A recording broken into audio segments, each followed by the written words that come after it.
It's only been like a day, but I feel like it's been forever.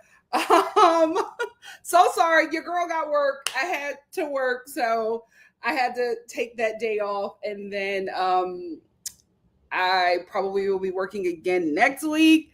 So the channel's going to be a little all over the place for a minute, and I don't know if this continues to keep up. It probably will be like this for the remainder of the year, but I'm going to do my best. I'm going to do my best to keep you guys posted as much as I can. But for now, when I pop up here to do a live, take it, because I don't know when I'm going to be back. And also, I forgot that today is the premiere episode for Love After Lockup. I'm so sorry. I'll probably do a video for Love After Lockup and The Perfect Match by Monday. Here's the thing. I was going to talk about The Perfect Match today. I didn't know that there were like 5 episodes. I thought it was just 2. I thought they dropped 2 episodes a week. I didn't know they dropped like 5. At my reminder, I was on. Oh my! What'd you say? I'm already annoyed.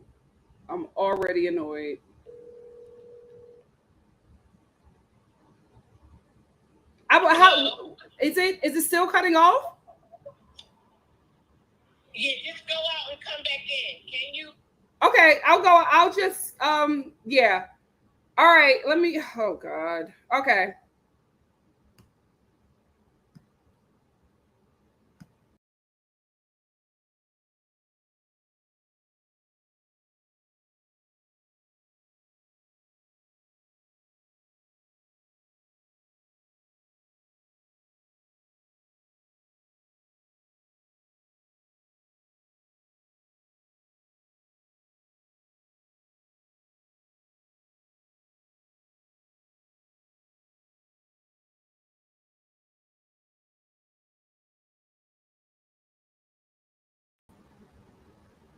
Is this better? Mom, I'm talking to you. Is this better? Yeah. Well, I didn't know you was talking to me. I've been on the phone with you the whole time. Oh, you're talking. Okay. I'm not talking to. I'm talking to you because you were the one who said that something was up with the video. No, everybody is in the thing saying it. Well, okay, Mother, is it better? Can you hear me? Can you see me? Wait, no, I can't see. Wait a minute. Oh my God. I'm gonna listen to the Star Family. Thank you, Mom. Thank you, Mom. Mom? She's here. Oh my God. Okay, thank you. Bye. Like, I was talking to her the whole time. I was like, Mom, is it okay? Is it what? And she's like, huh? You talking to me? Girl, I called you. Oh my gosh. StreamYard, count your days. Count your days. Let me, I normally don't get into the comments, but let me address this from obviously me. Darn it. Oh, there it is. When I saw him, I knew you were going to go crazy. I knew you were going to go crazy. Oh my. No sound?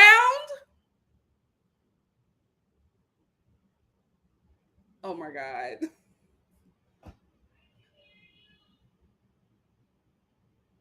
Let me know, guys.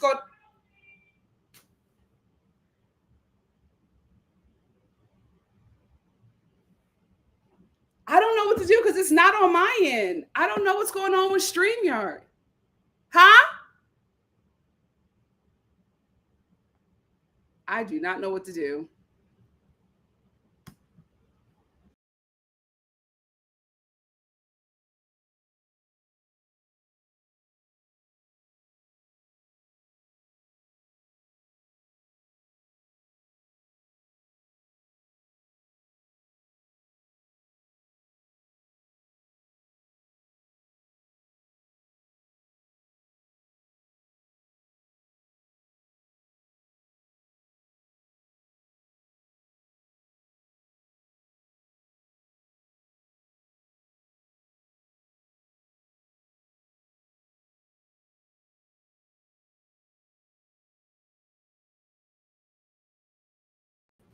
All right, Star Family. So if this messes up again, I'm going to have to cancel the live because I don't know what's going on.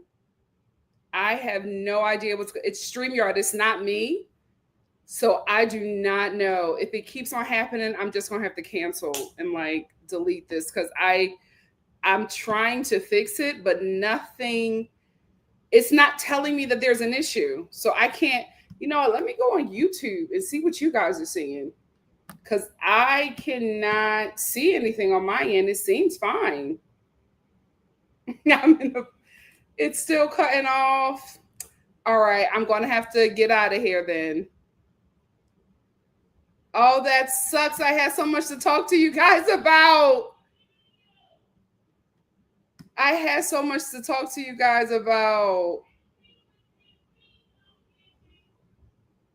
Oh, Lord.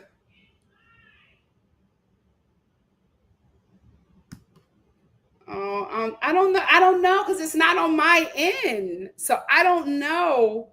I did. It's working now. Mom, I can't hear you, honey. You're going to have to text or call me. You're screaming. I can't hear you, Mom. You're going to have to text or call me, honey. It's good? Okay, if it doesn't work, I don't know what to do. Because, again, StreamYard is not showing me anything. For now, it's good. Okay, they're not showing me anything. So I don't know. So let me know, guys. If it messes up again, just let me know because I don't know what to do. I do not know what to do.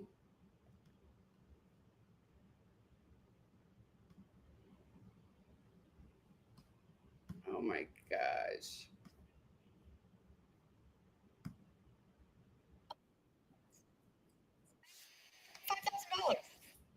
All right, so we're going to try this again. There's a lag with the video and sound.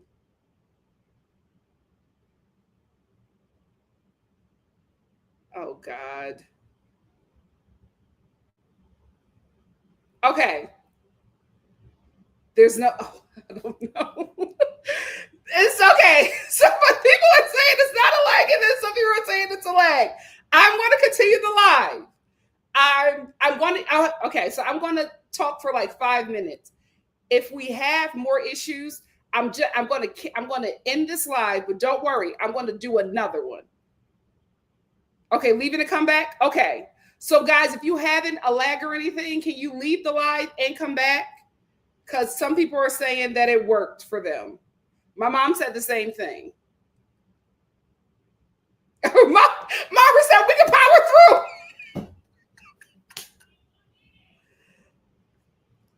My mom is screaming. I can't hear her.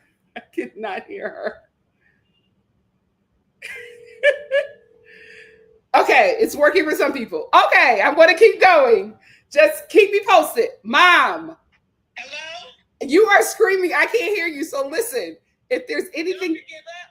Keep going. Keep going. Keep going. Ow. Okay. Let me tell you, it's working. Go ahead. Okay, but here's the thing. I'm saying if you see anything, just text me or give me a call.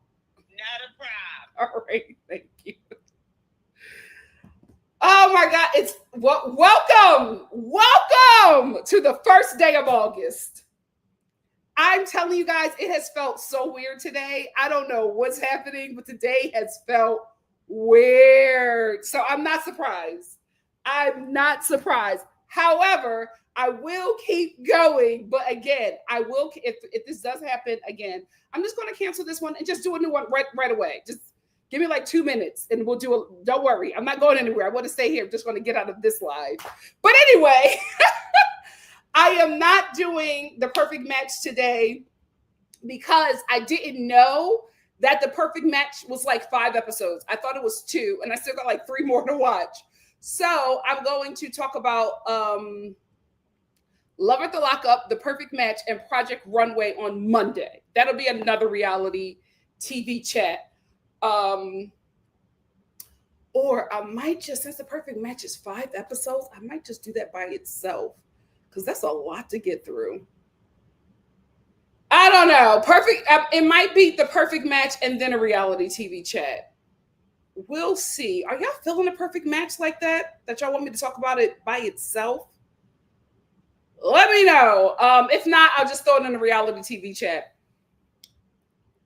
But obviously, I knew you were going to go crazy when Carrington came up and conceited Carrington. Lord, I don't remember him being that conceited. I do not remember him being that conceited. So we will see. But thank you so much, obviously, me, for the super chat. It's 6? I thought it was 5. You know what? Decision made. The perfect match, I'm going to do the perfect. So Monday will be 2 lives. The perfect match, and then I'm going to do a reality TV chat with Project Runway, Love at the Lockup, and probably some other reality TV stuff that'll be going on because Lord knows that Love Island is going to have something going on by Monday. So do not fret. So we'll just talk about the perfect match on its own because how did y'all get 10? 10 episodes? What am I looking at? What am I looking at? It was only 5 for me. And they said the other ones were going to be released August 7th. Are you serious? You got 10 episodes? Well, what kind of Netflix you got? Or I got to go back and look at that. So yeah, the perfect match is, I'm just going to do a perfect match video on its own. I was going to do a video, but I'll just do it live so we can talk about it because you guys know more about these people than I do. Because remember, I tried to watch the perfect match before. It was terrible. I got out of there. But now I'm strictly watching this show for AD and Ali. And I have to say, from what I've seen so far, they got me giggling. Them 2 got me giggling. I'm like, what is this? It's too early, but I'm getting the flutters. I'm getting the Nicolandria flutters. So I'm literally just watching that show for AD and Ali. I don't care about nobody else. Not saying that the other people are not interesting, but I'm literally just watching for AD and Ali because for me, this is such an odd couple. I need to see how they got together. So far, so good because they got me giggling. Okay. I'm like, oh my God, they're so cute. I can't. From what I've seen, no, Sarah. From what okay. So wait, let me talk about this. So no, from what I've seen, Sarah, it doesn't seem like it's a lot of drama. It seems fun.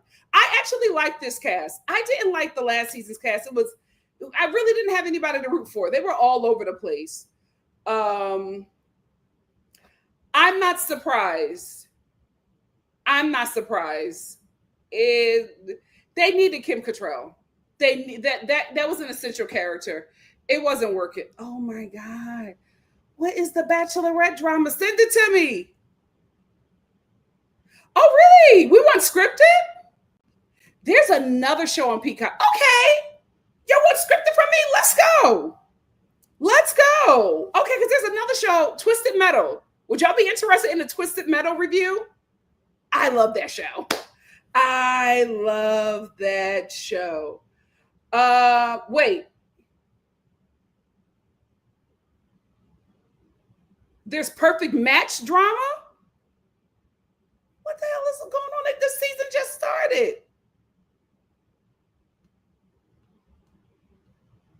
Also, it's 6 episodes. What the? I gotta go back and look. I thought it was 5. Now it's 6. OMG. I do. They're adorable. Like it. Okay, we're not talking about the Perfect Match, but I have to say this. Instantly, these two just clicked. Like instantly. And this is the thing. I'm sorry. I'm not sorry. Terrible men, your days are numbered. Terrible men, your days are numbered. We're in the season of yearners and men going after what they want, because Ali went in and zeroed on AD. He was not trying to talk to nobody else. It was all about, even when she wasn't checking for him, he was checking for her. I was just like, what is, oh my God, it's too soon. It's too soon. But I feel like I'm getting Nicolandria flutters. It's too soon. But I'm like, what is this? What is this? Girl, it's too soon. It's too soon. But they giving me a little something. They giving me a little something. Something they must have edited the show to match the engagement of AD and Clay. You mean Ali? Wait a minute. She's AD and Ali. Clay doesn't bother me this season. I actually like him on the show. I didn't like him on The Bachelor. I like him on the show. Oh, okay. Okay, so here's what we're going to do. I love this is why I like doing lives. Because like the edited videos are fun, but the lives, it helps me and it helps you, because I didn't know that you guys wanted like scripted content reviews from me. And remember, we talked about it before, and I said if I do scripted content reviews, I'm only reviewing shows that I like. Here is why. Especially in this day and age, it is really hard to get a show made in Hollywood right now. It is very difficult. So I don't care if it's bad. I don't care if I don't like the content. If you were able to get that scripted show made and it made it to air and you were able to get a season and everybody on that show was able to get a nice paycheck from it, you won in my eyes. You don't need me, even if it's honest and it's how I feel, you don't need my opinion adding any bad light to that, because what an achievement. So if I don't like a show, I'm not going to talk about it. But The Gilded Age, I'm going to watch it first. I don't know how many episodes, child. I'm going to watch it first. Let me know if it drops weekly or if it's just a bunch of episodes. And if so, I'm going to watch it and see if it's for me, and then I'll do my review, or I won't do my review. If you don't see a review and I haven't said anything, it wasn't for me. But Twisted Metal is absolutely happening, because I have been waiting forever for that show to come back. I love Twisted Metal. And there's some other scripted shows that I'm watching that I'll do a review for, and we'll see what you like. There's also some movies too. You know what? I'm gonna do some horror. Y'all like horror? Yeah, let's talk about some horror films. Yeah, we'll do that.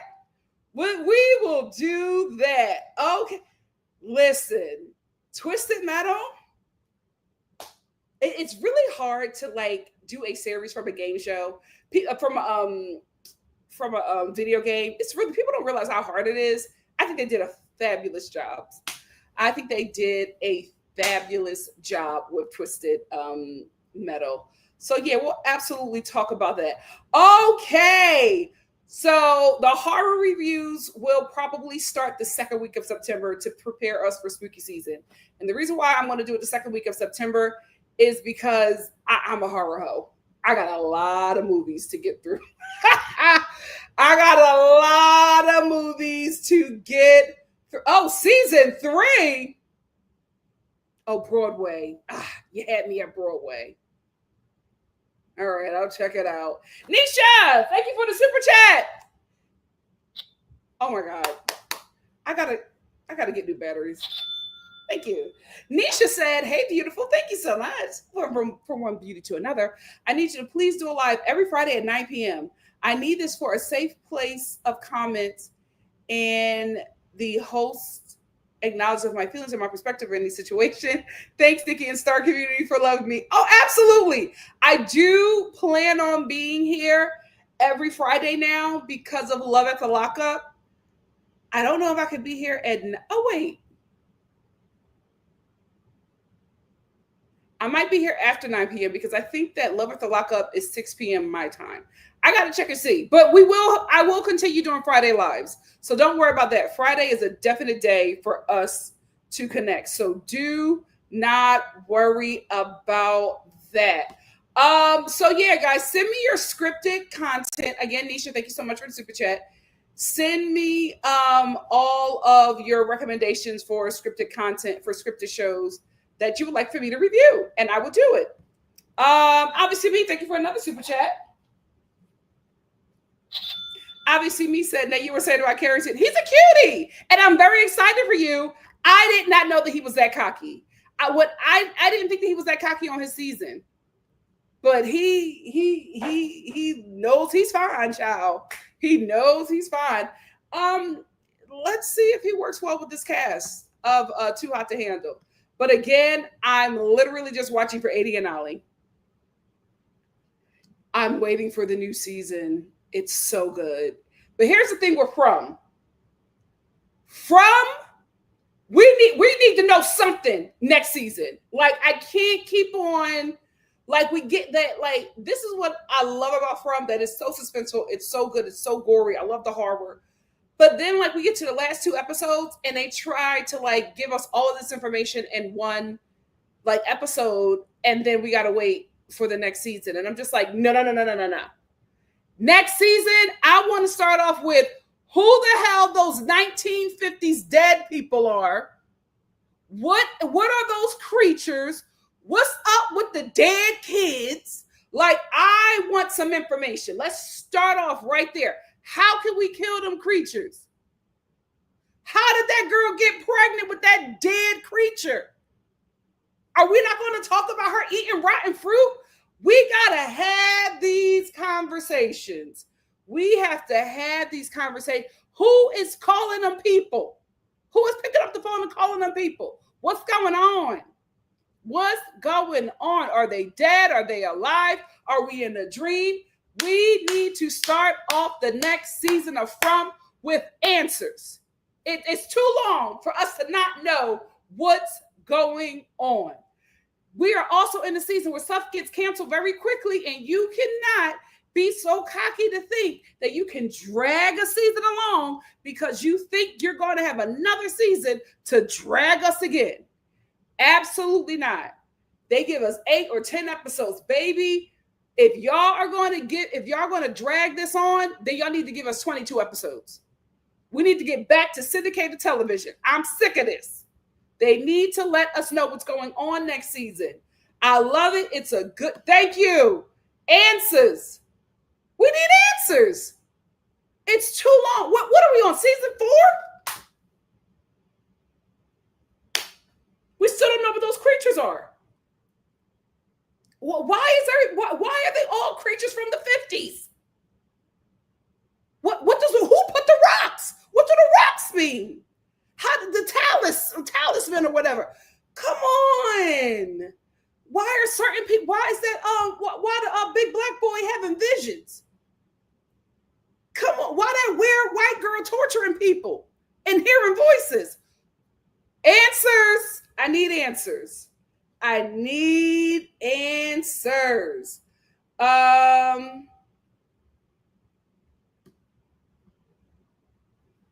House of is that show from years ago on Netflix? Oh, it's so good. But I don't really think those shows are scary.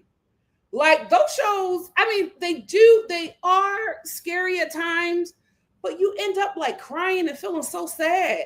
I think it was the one that was about the vampires.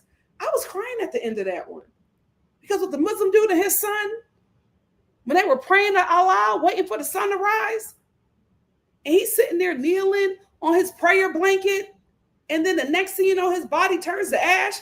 Him and his son, I was heartbroken. So, I mean, they say that they're scary, but they actually break your heart on those shows. Yes, Midnight Mass. I was sad at the end. I was like, oh no, he tried to save his son. I was sad. Hill House. Now that had some scary moments. That had some scary moments. Oh, y'all want some throwbacks? Okay, we'll do some throwbacks. So I'm gonna do a post and y'all put y'all suggestions there. And let me know what y'all want me to review. And if you wanted to do an edited review or a live, depending on my work, I may have to cut some stuff up. So we will see. So now I've talked to you guys long enough. The video is safe. We're not lagging. We're good. If we're good, I'll get into the review. Oh, the new show with the black boy who's British, right? He British and mixed rice. Is he mixed rice? Let me know, because I don't want to be calling somebody something they not. I do not. I have learned from Dominicans, child. It's been a rough week, a rough 2 weeks for Dominicans. Yikes. Are we going to survive this presidency? I don't think so. I am very, very, very concerned. Shout out to MOMMA.Star because she doesn't, right? I'm a Hallelujah kid. My family does not celebrate Halloween. We do not do oogly boogly spooky stuff. I am the only spooky person in the family, and I'm not that spooky. But shout out to my mom because she has been embracing the spooky. She's allowed, guys, I'm literally doing a video about me decorating my home for Halloween. And please blow that video up because when it drops, it's on my home channel, NikkiStar at home. Please blow that video up because this is such a huge moment for me as somebody who has never been able to decorate for Halloween. And then when I lived on my own, I didn't decorate for Halloween because I was deeply religious. And like now I'm sane. My family is with it. This is like a big deal. It's like the first Halloween I've ever celebrated. This is a huge, and I have so much stuff coming up. Please show that video some love when it drops. But thank you for showing me love on my pink stuff. The pink stuff will take us into at least the first or second week of September, and then we're going to go full fall and then spooky season. I'm excited. Thank you, MOMMA.Star, for, growing. I'm still a Hallelujah kid, but this Hallelujah kid can finally celebrate Halloween. So here's the thing, Takara. I grew up in Deliverance Church, so I don't play with demons. So I'll do a scary movie. I don't do like the demons and the possession and all that stuff. That's a little too close to home for me. So that I don't do. I'll do like a mythical creature or something like that. But the demons and all that stuff, I don't watch no possession films. I like a nice little jump scare kind of film. But if it's like based on the true story and all that stuff, and it's like demonic possession, I'm out. That ain't for me. That ain't for me. I'm good. The Conjuring was the closest that I ever got. And I watched all of the movies once. I haven't been able to watch them again. I'm good. I've never seen The Exorcist. I will not do it. I will not do it. Thank you, Lavender Girl. Thank you for all of your support. Thank you. My mom said, not too much. My little sister said, Mom, you changed. Are you letting Nikki bring those? Oh, I got the cutest little ghost decorations, and I got my black and white Mackenzie Childs pumpkins. It's going to be so cute. It's going to be. I haven't seen that yet. I tried to get into it. It just took so long. It took so long. Oh, it wasn't good. None of the sequels have been good. None of the sequels. Give Me Shelter. I can't do it. I can't do that. I can't. A little too close to home. I cannot do The Exorcist. Little too close to home. Anyway, it seems like the video was good. So let me get into it. So the first thing that this is the order. The first thing we're going to talk about is this picture that everybody is like making think pieces about. The picture with Chelley, Adriana, and CIERA. Then my mom and I are going, MomMA.Star is going to jump on, and we're going to talk about the Bachelor in Paradise. And then I'm going to talk about the Real Housewives of Orange County. And we are going to end with the Real Housewives of Miami. Do not fret. We're doing another reality TV chat on Monday along with the Perfect Match. So do not worry. Love After Lockup and Perfect Match will be on Monday. I will want to do it this weekend, but my Saturday lives don't do that well. So I don't want to be sitting on live talking to myself. So I'm going to wait until Monday, but that is the order of the show. Cameron said, I'm a church kid too, Nikki, but I'm a Halloween head and I absolutely love Based on the Truth. Ooh, I can't do it. I can't do it. You know what movie? Oh my God, I just got an idea. For my LA Star family members. Do you guys want to get together and go see Weapons at the Alamo Draft House? Let me know if you want to do that, LA Star family members. Let me know. I will absolutely set up a meetup for us to go see Weapons. I really, really want to go see Weapons, but everybody in my circle is scared. So if you're in LA and you want to go see Weapons at the Alamo Draft House, let me know. I'm going to put up a post about that too. So I'm going to put up a post about what shows and movies you want me to review, any genre. It does not matter. And then I'm going to put up a post about Weapons. Let me know if you want to go, and I will set up some way for us to. I'll do it. Don't worry. Oh, you're in Cleveland. Oh my gosh. Yeah, it's called Weapons. It looks like a comedy horror, and I love those the most.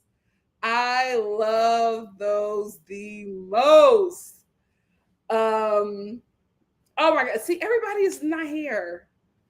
Oh, Halloween's going to be a mess in LA, and I'm going to everything. Oregon.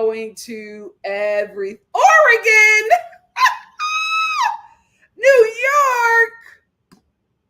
Oh, we'll figure something out. I definitely want to do a meetup in New York because I want to be in New York soon. I definitely want to do a New York meetup. So we'll see about that. But anyway, let's get into it. So the first thing we are going to talk about is, where's the picture? StreamYard. Oh, you know what? Although StreamYard pissed me off, I'm glad that I got to talk to you guys. I got some ideas, and we're going to do some fun things. So it wasn't bad. What the devil meant for your bad, God will turn it around for your good. Don't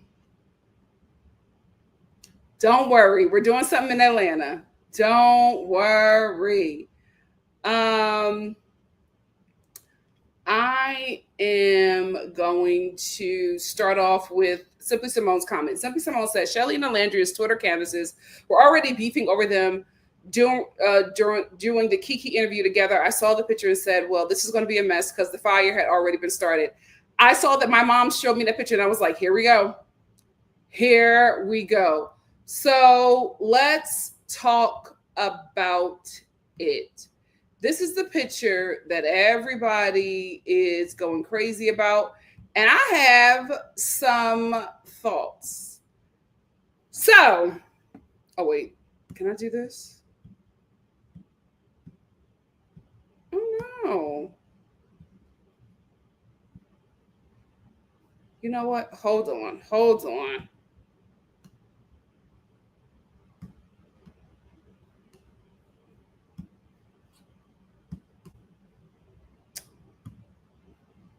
There we go. That's what I wanted to do. So this picture, first of all, it is not Chelley's picture. Adriana posted this. Adriana posted this picture. It appears as if simply Simone, please correct me if I'm wrong.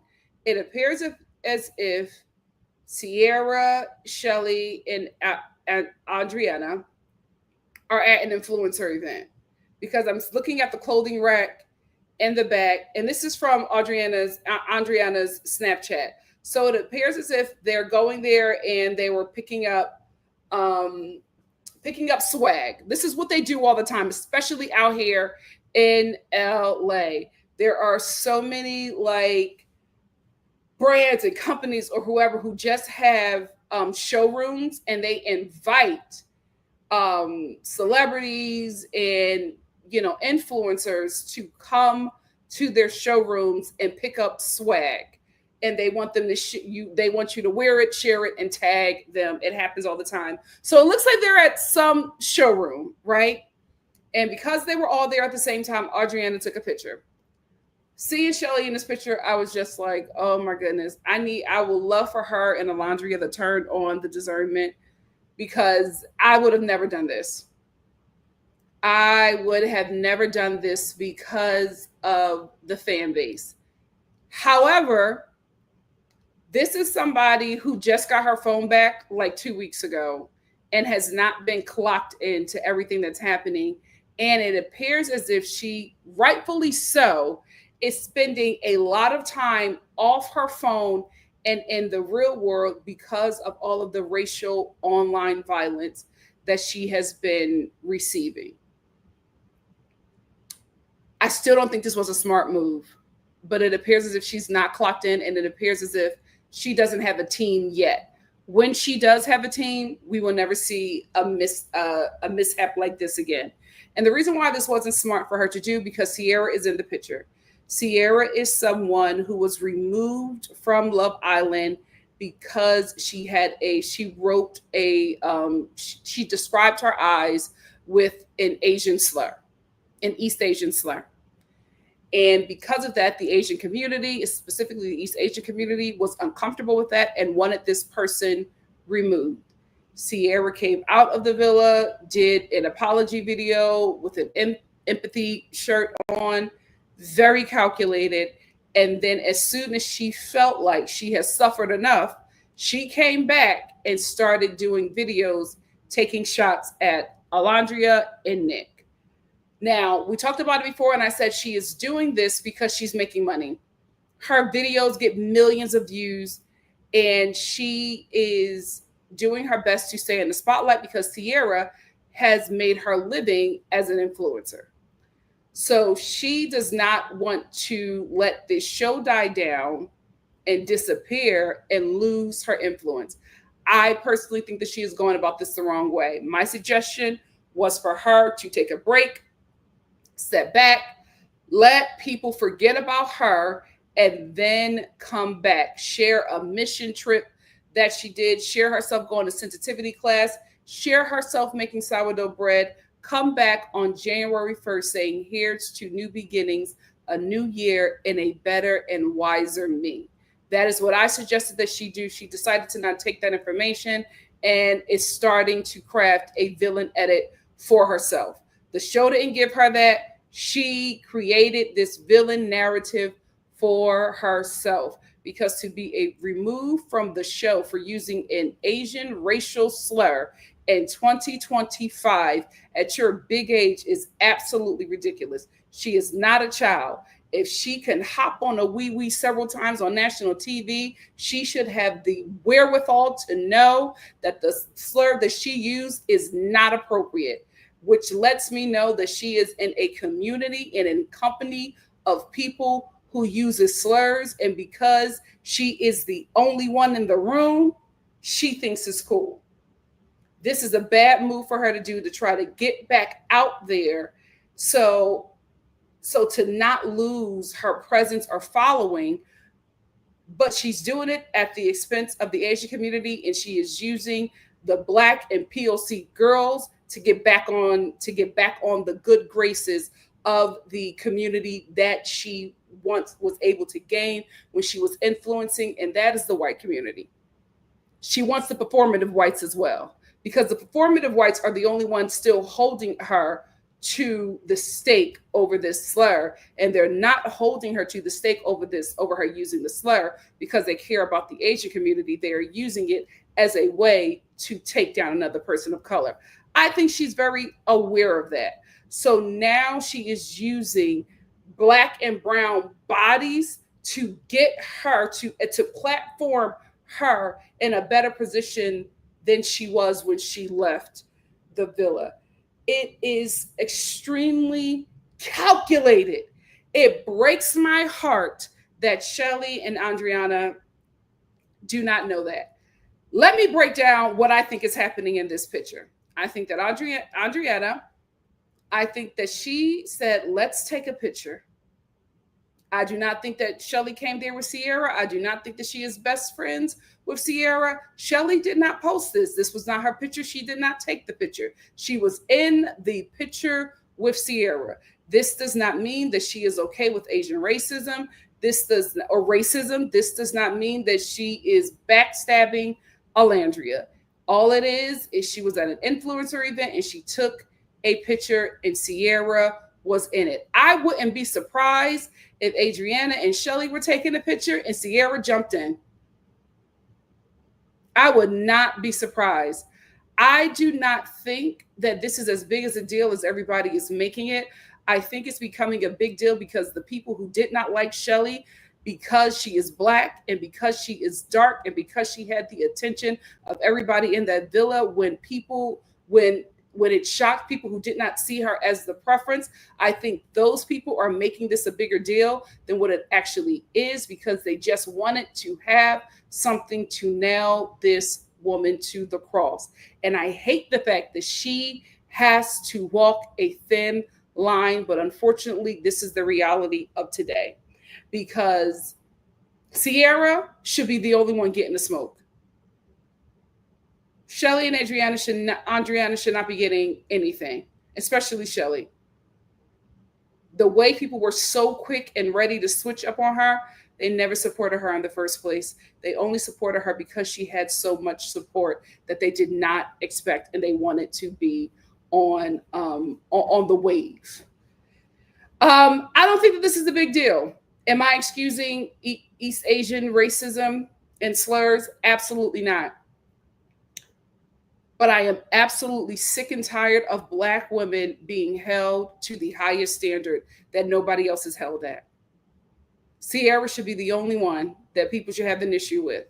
Now, people are saying, well, if CIERA said the N-word, Chelley wouldn't be in that picture. Chelley is Haitian. The N-word is a slur that was used against enslaved Africans in the Americas.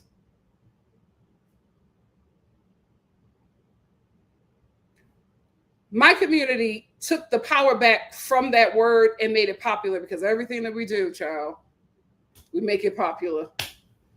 Anyway, so I would not see that being offensive to her, because that is not her culture, and nor does she identify that way. Just because a person is Black does not mean that they are Black American. That is why everybody is so confused in New York City and saying, oh my goodness, Black people just let all everybody, the white ass and Latinos say the N-word. No, they let them say the N-word because they're freaking Jamaican. They're not Black American. Latinos are not using the N-word in front of Black Americans. They're using the N-word in front of Haitians, in front of Jamaicans, in front of Dominicans. The dark ones who don't tell them that. So I don't even think that she would take offense to that, because that is not her culture. I think that people are reaching. They're looking for a reason to be mad at her. Like I said, I support Black women and their rights and their wrongs. The only thing that Chelley was wrong with was saying, excuse me, CIERA, me and my girl are taking a picture. That's the only thing I feel like she should have did with this. Everything else, I think is ridiculous. Why is she being held to a higher standard than the person that used the freaking slur? It's ridiculous. People just wanted to take her down a notch. People just wanted to have something to go after her. People just wanted to take the spotlight off the dark-skinned Black girl. That's all this is. That's all this is. If you really want to give heat to anybody, but I don't think that she deserves any of it, Adriana, because she took the picture. And somebody said, also, Asian racism is okay with you. And she said, listen, she made her mistake. She apologized. So you can write to whoever you want. I'm going to keep the picture up. Now, I wouldn't have responded like that. But it's just like, listen, let CIERA did a bad thing. Chelley, Adriana, let her get her licks and get back up on her feet outside of using you guys as a way to do that. Stop letting her step on your backs to get to the next level. It's time to put the T up and stop being people's mammy. That's their only issue. That's their only issue. But again, I support Black women rights and their wrongs. Give the heat to CIERA. Chelley does not deserve any of this. And I think the fan base also has to realize y'all are enemies to these people. These people are not, these are human beings. They are not your Sims. And just because you don't like CIERA does not mean that the girls who spent 5 or so weeks with her and call her sister no longer likes her. They are all friends. Some of them are enemies. Some of them are frenemies. But up until Huda did that call her daddy interview, they were all besties. They were calling each other family. So these people have really strong relationships. And just because you have in your mind made your Barbies fight does not mean that these human beings are going to have the same feelings and draw the line in the sand that you did. Now, for Adriana, what is this girl's name? I keep on going back and forth. Also, for Dominicana and Chelley, they also don't really know the temperature because CIERA's back out in the streets. CIERA's posting videos and getting millions of views. So they're like, oh, is she uncanceled now? Like, they really don't even know what the temperature is. So, who's to say? They're just like, oh, okay, well, since she's back out here, everything must be fine. Let's take a pic. I don't think it's that deep. I'm not excusing the slurs. I'm only saying that for CIERA, she's the only one that people should have an issue with. I think the people have an issue with these two Black women because one is dark and because the other one is not only is she claiming, I won't say she's claiming her Blackness, but she's standing 10 toes down for the Black girls. And she won't let you shake her. She will not let you shake her. So I have to look at this for what it is. People who did not like Chelley are now using CIERA as a way to take this lady down another notch. And I think everybody just needs to back off because it's unfair and we don't know how this is affecting this lady's mental. I can only imagine. And also for us millennials who are older, give this girl a break. You are not making the best decisions in your 20s, even your late 20s. Give her a break. It's just like everything she does, she's judged so harshly. It's unfair. I don't think she did anything wrong. I would have used a better discernment and not stepped in that picture with her. But I'm media trained. I've been out here for a long time. I done seen people go up, but I done seen people go down. So I have learned some things. This is very new territory for all of them. The only person here who is at fault is CIERA. She needs to be sitting down somewhere. And that company who invited her to an influencer event. Everybody else is mad and say, oh, Chelley and Adriana, Asian racism don't mean nothing to you. Y'all need to talk to wherever they're at. Because whoever this brand is, they should have never invited her. Let's really use our voice and our power to, in the words of the late, great Sinead O'Connor, to fight the real enemy. Leave Chelley alone. That's all I have to say about that. What do you guys have to say? Let's get into it. Listen, Evil Dead films are absolutely possession movies. However, I watched them when I was a kid and I wasn't scared. Because it's a comedy. I can do stuff like this if it's like a comedy horror. If it's like based on a true story, this really happened, this person is still demonically possessed today, I'm out.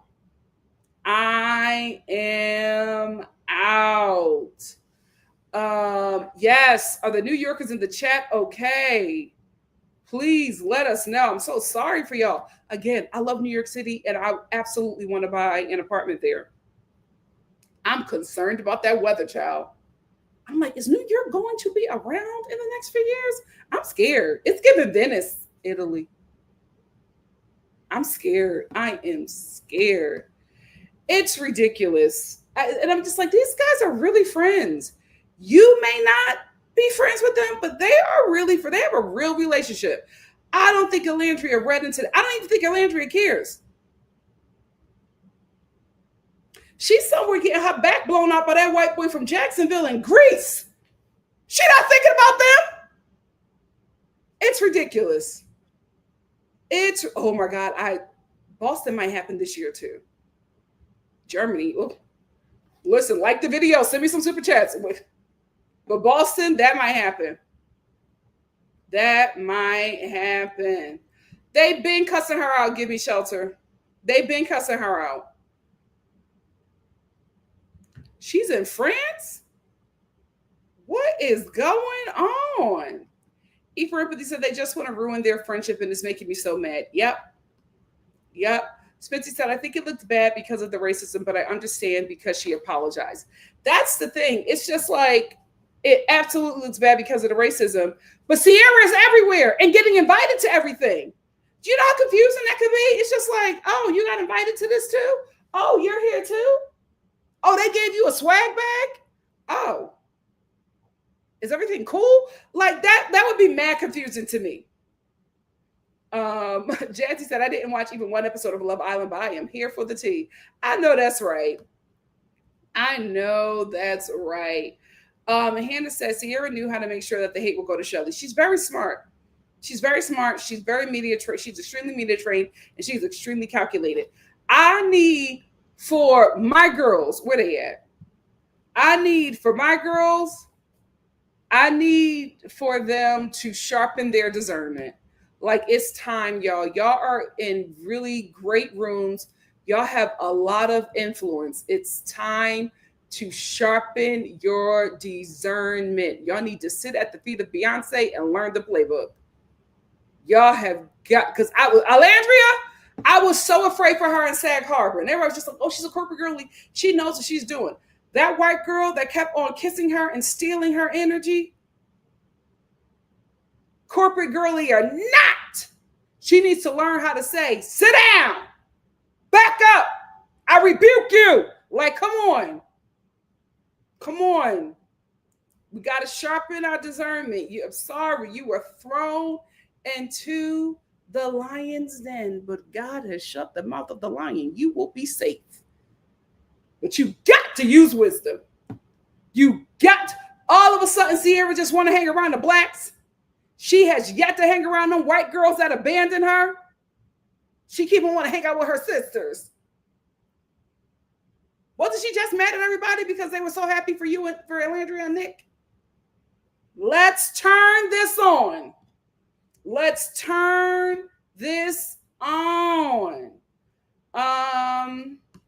Yeah, that's another thing. She's not online. She's not online. And she literally said she had to take a break because it was too much for her.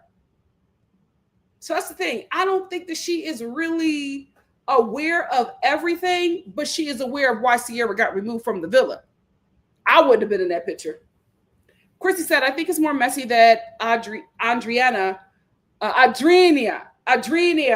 posted it. It almost feels like they're setting Chelley up. I wouldn't go as far as to say that. But Dominicana, she don't care. She does not care. She's living her best life. Be Yourself said, I don't get why Chelley would do anything with CIERA. I don't think she was doing anything with CIERA. I think they were all there getting a swag bag. And Dominicana said, let's take a picture. That's it. That's it. Chrissy said, Chelley has said that she knows CIERA's heart. Again, we only know CIERA from this TV show. She spent 5 weeks with her. 5 or so. Like, I don't know. How long were they in that freaking villa? Like, they are friends. And newsflash, they're still friends with Austin.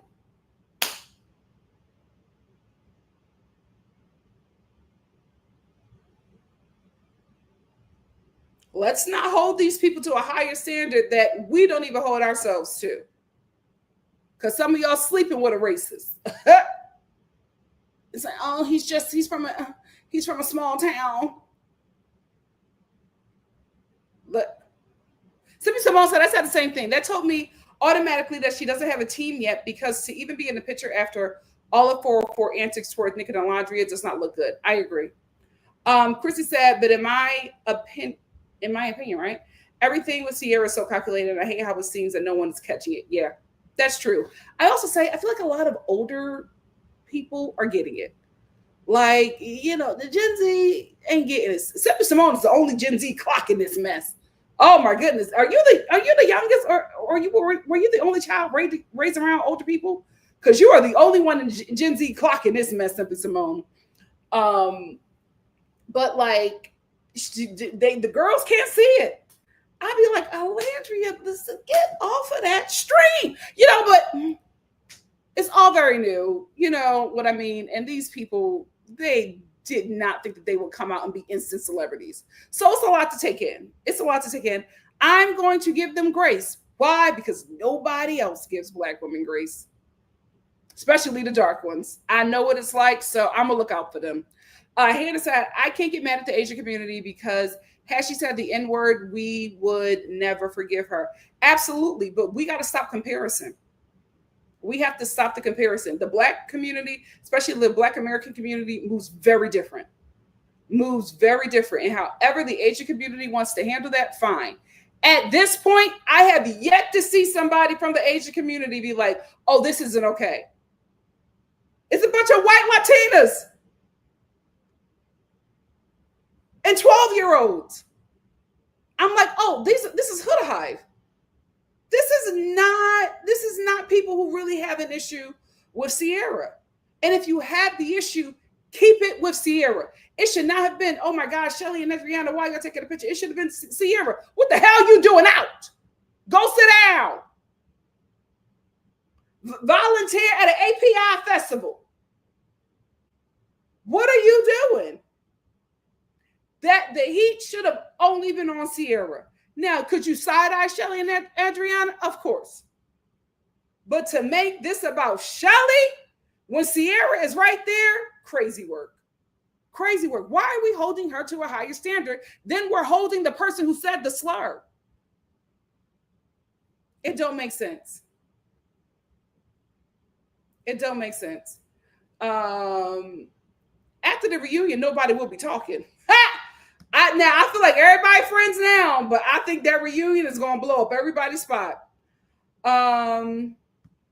That's the thing. I agree, Be Wise. Be Wise that anyone who is photographed with CIERA should be careful. She has not learned anything yet, and they all need to know CIERA is working them. CIERA is working them. It's not a good look for any of y'all to be with this girl, but I think right now, nobody except for Ace is really thinking about using this platform to catapult them to the next level. They're all trying to figure it out because it's all so new. I feel like Ace was the only one who went in with a plan and is executing on that plan. I don't think he knew that Chelley was going to be there with CIERA. He would have told her, get out of there. Get out of there. We're building something. This is not smart. Don't take a picture with that girl. I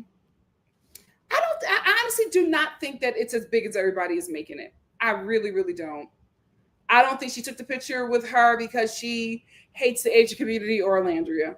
I honestly think that Adriana said, let's get a picture. She didn't know where she was going to post it. I would have said, where are you posting this? No, that's okay, girl. Give Me Shelter said, I'm tired of the excuse that she didn't know better. I don't care if it's a teenager. We've been trained to infantilize bigots, and where has this gotten us? If you're talking about CIERA, I absolutely agree, because especially with Amaya, a lot of people are defending her and being like, oh, Amaya was 14 years old when she said that stuff about dark-skinned people. Yes, and I can guarantee you, especially in New York City, there were dark-skinned people that heard her and read her messages. Dark-skinned children. What about them? After darkies, huh? After dark kids. Let's spare Maya after dark-skinned children, after dark-skinned Black boys and Black girls who had to hear her racist statements, her racist and colorist statements. F them. They didn't matter. And why does every non-Black person have a racist phase? Non-Black American. What the hell is that? What's going on? What's going on in them households? Sippy Simone says CIERA is calculated more than people think. I agree. She has Chelley stands defending her now and saying she apologized and did the work. Now everyone is running with Nick and Ola backstabbing her. Yep. Absolutely. Be yourself says CIERA is going to hurt Chelley because she can't get to Ola. That girl is trying to weasel her. Here's the thing. Ace, Chelley, and NikkiNicoleStar, I've been saying they need to stay a quartet and get away from everybody else. I've been saying that because they are the most popular people to come out of that, even surpassing that bite-sized demon that terrorizes Black men. I've been saying they need to get away from everybody else and move as a quartet because they all have the ability to become legitimate celebrities. Now, if they don't want that, that's okay. But they have to stop moving like everything is the same and that they're on the same level as those people. They are not conceited if they to think that they have an opportunity to really get a huge platform out of this. It is not, they're not, it's not a bad thing to be like, you're bad for the brand. It's not bad, especially if you being bad for the brand is you doing a racism. But their issue is that everybody wants to be connected to them. Everybody wants what they have. At this point, they have to move like not Smoke, Stack, right? They got to move like Stack. Everybody is a Remick trying to take from them. They have to sharpen their discernment. Also, it is not lost on me that nobody has went after all the men that keep on hanging out and doing TikToks with Austin. But Chelley, let's get rid of her. I'm going to say this, and I'm just talking to my people. Black people across the diaspora.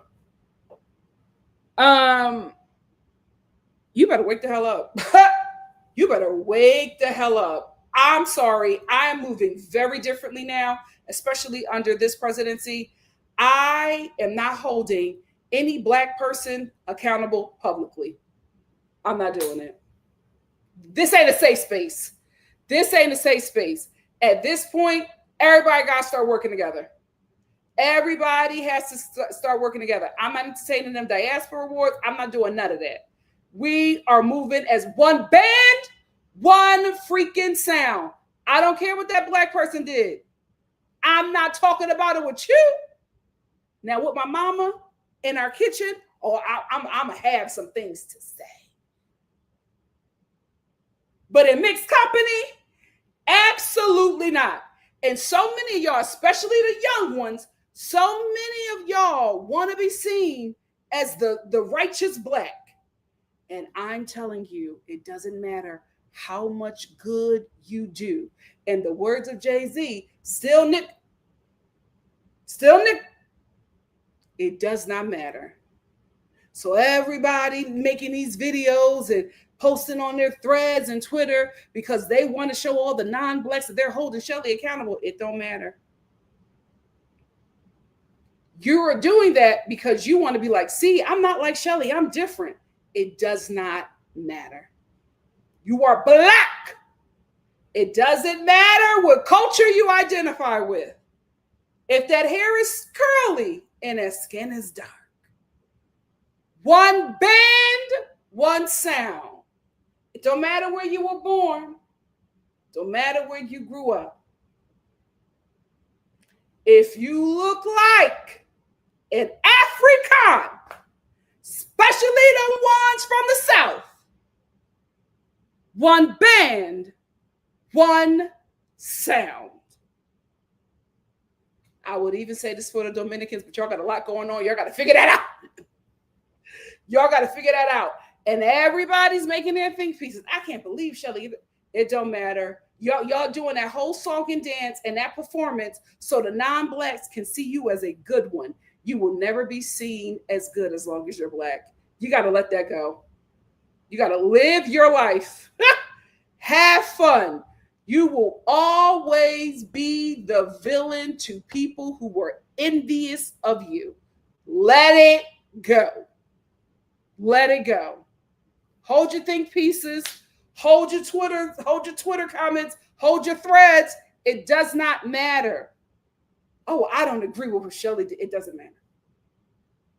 It doesn't matter. One band, one sound.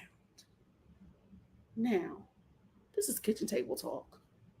We can say, oh, that's not okay. That's about it. That's about it. Now, the coons, we can get the coons. The Shannon Sharps, we can have an open conversation.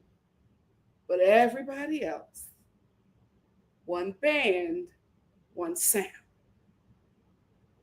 Because no matter what you do, no matter how righteous you show the non-blacks that you are, still. Alrighty. Miss Brown Sugar said, it's not as big as a deal as Chelley's haters are making it, but I wish my girl would have moved smarter. Same. The backlash will always be worse for her. Absolutely. Hannah said, there are variations of the N-word in other languages that was used towards black people. In French, Negro is a slur.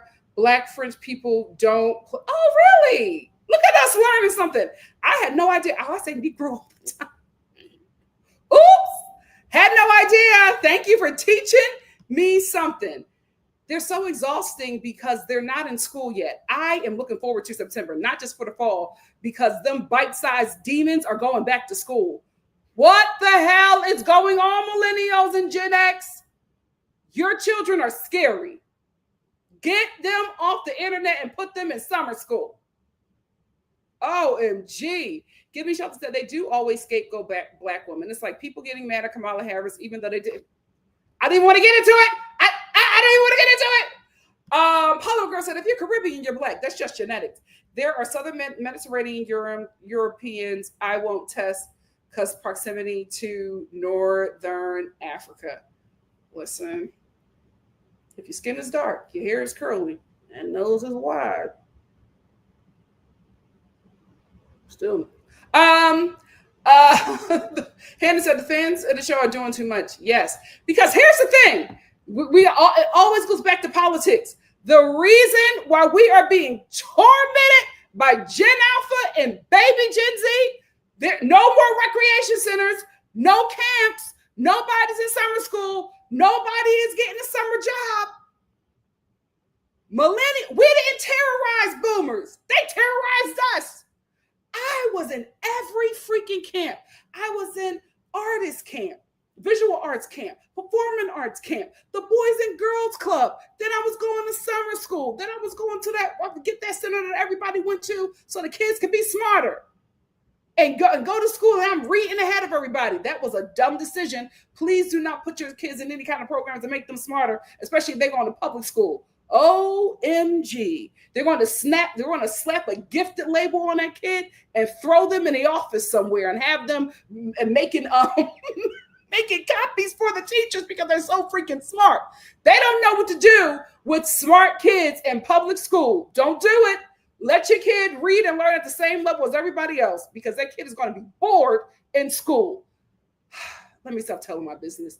But that's the thing. There's no activities. So they're terrorizing us while we're watching our shows. They're terrorizing us in Sephora. They don't have nowhere to go. We need camps. We need recreation centers. Where's the Boys and Girls Club? Come get these kids. OMG. I had a summer job. I was going to camp and I had a summer job and I was going to summer school. I had no time to harass adults. But here we are. Here we are. See? Thank you, Christy. The company invited, what's the company? Come for the company. The company invited, oh, you can't come for the company. You got to come for, oh, Adriana. Yikes. Invited her and she invited Chelley and CIERA. Well, it's because of them damn kids. I'm telling you, come September, watch. It's going to be peaceful. It's going to be peaceful.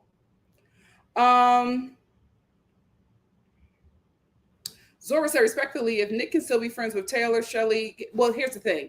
Men will never be held to the same standard as women, no matter the race. No matter the race. Spitzy says, Chelley really did nothing wrong. And Adriana is like, girl, she apologized. What else do you want her to do? Let me tell you something. Dominicana is my girl. Her response, I was like, ooh. When somebody says so, oh, you don't care about Asian racism, I wouldn't have responded that way. You know what I'm saying? So it's just like, I get it, but girl, you could have responded another way. You could have responded another way. Could be very calculated and smart. The bottom line is they need a team. They all need teams. But teams are expensive. And right now they got a lot of fame, but no money. So they got to do what they got to do. Mari says Chelley was probably being professional and just taking a pic. And I wouldn't be surprised if she gave Ola a heads up about it. Probably, or probably not. Poliva Girl said, don't forget, the white vampires will use us. Step back. My most uncomfortable moments in corporate world was a vanilla energy vampire because my white real friends never did that. Child. Simply Simone said, I'm the oldest grandchild. Also being an influencer, I know the game she's playing, the things I know. Yeah. I knew something. I knew somebody mature was in your life. Gibby Chelsea said, thank you. She didn't say the N-word to stop comparing it to the N-word. Black people are always the benchmark example of maltreatment, yet no one wants to listen to us at the same time. I always say that. I say, especially people are just like, oh, well, you didn't do this. Well, Black people can do this. I'm sorry. When you are enslaved, raped, lynched, and eaten, barbecued, and eaten, and your genitalia is kept as trophies to this day in some alabaster demon's home, and your hair was ripped out of your skull and used as stuffing for chairs on this hairland, and your teeth was ripped out and given to a president that everybody tried to say that he had wooden teeth now because they don't want to talk about how he ripped out the teeth of young enslaved African people and put it in his mouth. When that is your history, then we can compare. If not, on this land, find somebody else. Find somebody else. I always say the only people that can talk to Black Americans is Native Americans. Those are the only people who can have something to say. Everybody else, Ms. Franchika said, people don't want to protect the teenagers and adults from their own racist behaviors, but what about the children who are the targets of their bigotry? Trust they fill the wounds early. Absolutely. Sean said, I also feel like with Alandria, she doesn't want to show any firmness, especially after all the Mean Girls allegations, so she is biting her tongue. Smart, like every Black woman has to do. Well, of course. Well, of course it was. Well, of course it was. And of course Ain't nobody gonna light them culture vultures up. Of course. Of course. Betty said, unfortunately, Ariana becoming the host brought a lot of Bravo fandom toxicity.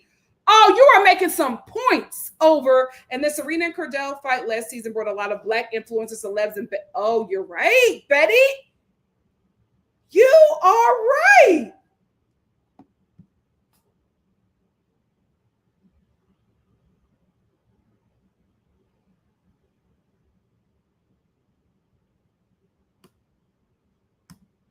Ain't nobody whacking Austin. They want to whack Chelley.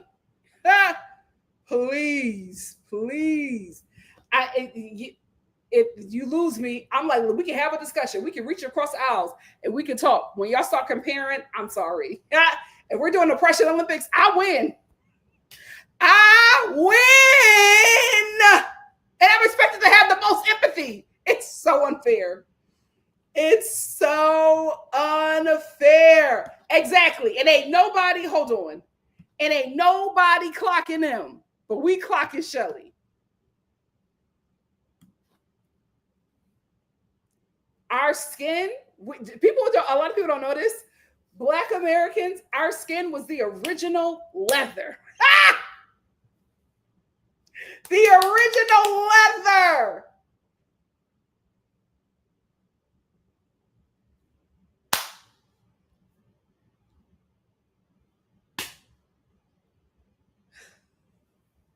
I'm telling you, if you are watching me, hey, Gen Z, I love you. Auntie loves you. If you are watching me and you were in college right now and you are Black, you're thinking about taking an African American studies class. And I'm going to say to you, can you handle it? I was in college many moons ago when I took that semester of African American studies. I have yet to recover. Yet to recover. That semester fundamentally changed me.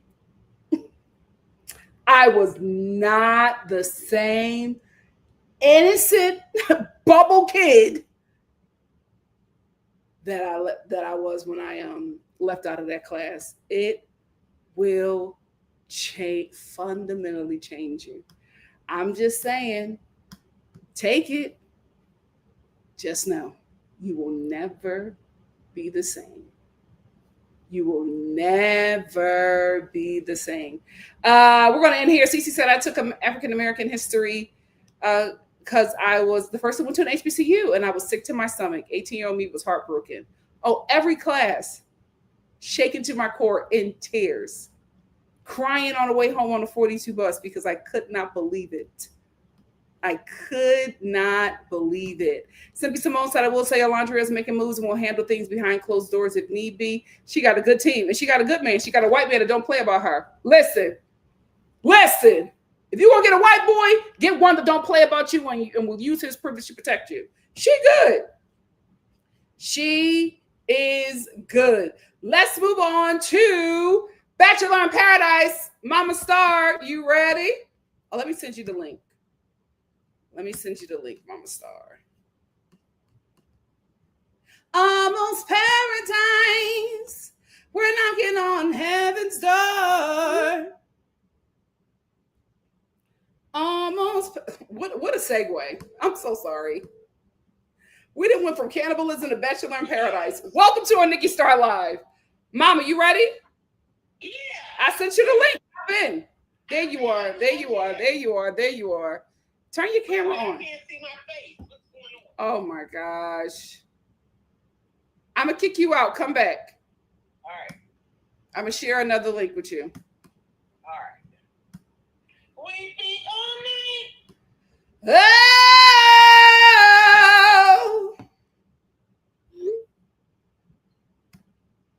Woo! I say so myself. If I do say so myself, yeah. And they just eat the cake and I may just eat the cake. Finding out, because listen, I work for Historic Philadelphia.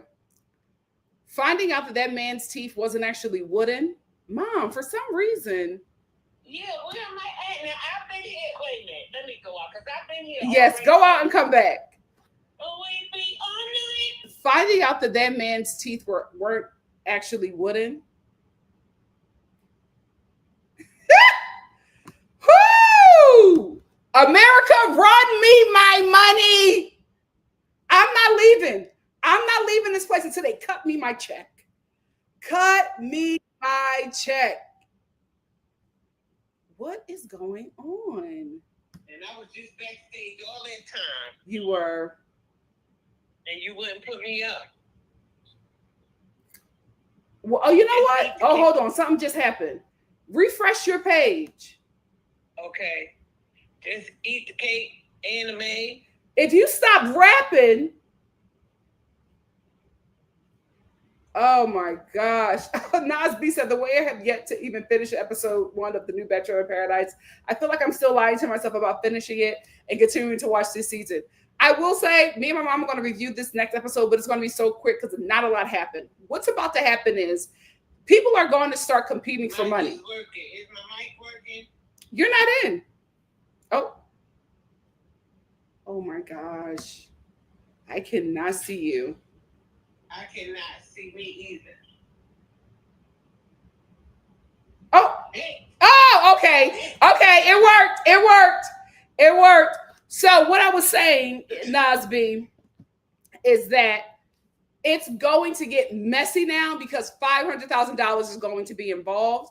Before, everybody's acting like they want to find love. Now that they know they're going to be competing for money, I feel like it's going to take it up a notch and it's going to get better. My only concern is that they have people on this show competing in challenges who are in their 70s. One of the Bachelor cast members almost had a heart attack. I'm like, I don't think this is smart. The last episode wasn't that great, but we're going to talk about it so we can get to the next episode, which I think is going to be really, really, really, really good. Oh yeah, because nothing really happens. The next episodes are going to be a lot better. 500. I don't know where they got that money from. I said 500,000. Now with LA tax, it'll probably end up being 250. That's still a lot of freaking money. $500,000. That's a lot of money. That's a lot of money. So I feel like it's going to start getting better. Here she is. My God, today. Screaming at me. Turn on your mic. I can't hear you.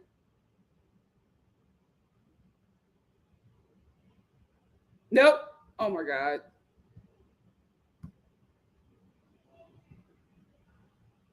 What is going on?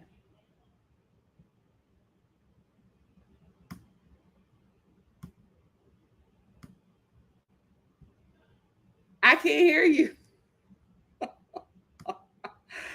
What is going on? That's your problem. You're too busy dancing. Hold on, let me see. Because it worked last time.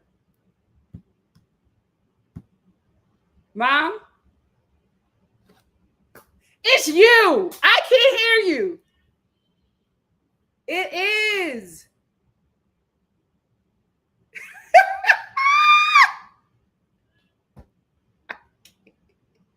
Unmute. Mom, it's not. Look. Refresh your page.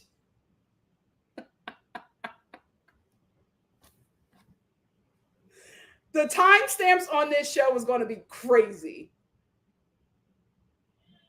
Mom, we can't hear you. Are you refreshing your page?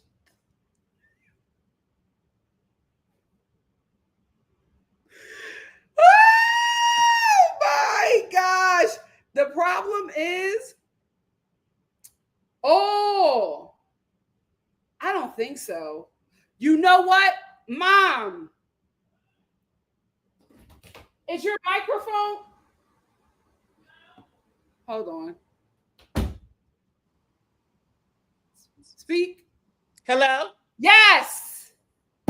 She had to refresh her page. We be all night. And that's the thing. You just You learned that. Did you learn it from Nick? You learned that from Nick. no, I didn't. I am preparing for a video. I have to do a video to that, and I need to get Mom, you doing the video to the edit? To huh what? What are you to doing the video to? what to Deja Vu, Crazy in Love. Um, I'm doing a couple videos.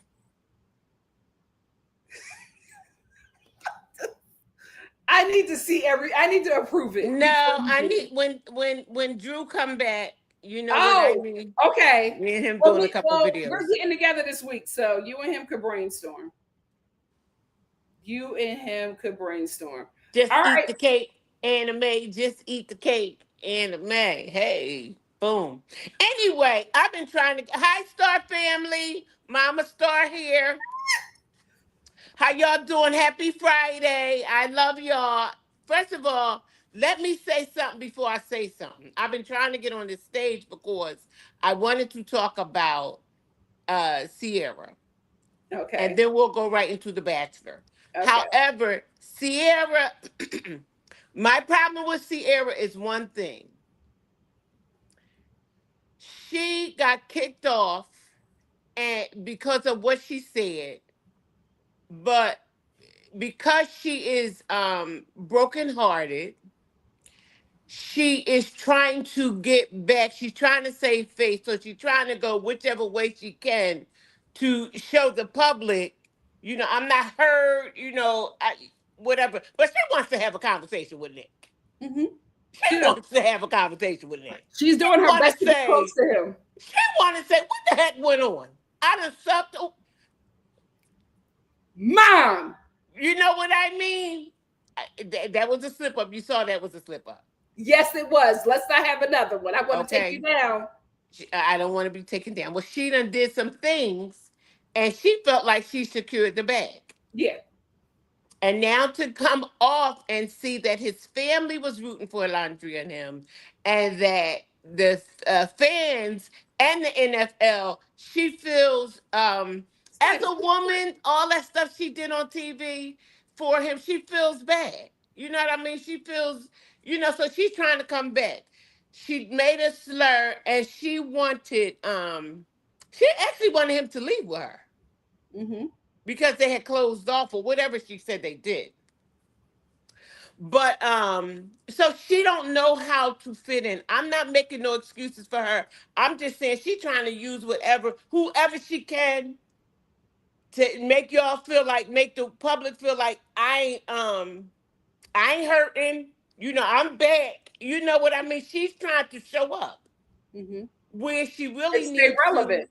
Yeah, but what she really needs to be taking this space in this place to do is, do something to show herself friendly to the Asian community, going down to the Asian community and doing something, some community work or whatever, or Yeah. making an apology in front of them or whatever. She's so busy trying to eat the cake with anime. You understand what I'm saying? She needs to just really bring herself down Yeah. because she don't even realize that she's still looking crazy. Mm-hmm. And she wants to be relevant, like you said. Okay, so I need to clear up a few things. Adriana said that she had a brand deal and she invited two friends. She invited Sierra and Chelley. They did not get a brand deal too. She invited them to come to Mm-hmm. her brand, whatever she was doing. So that's how they both got there. I don't know if either one knew that either one was coming, but she said, I invited my babies and this and that and that and this. So Adriana did that. Mm-hmm. Okay.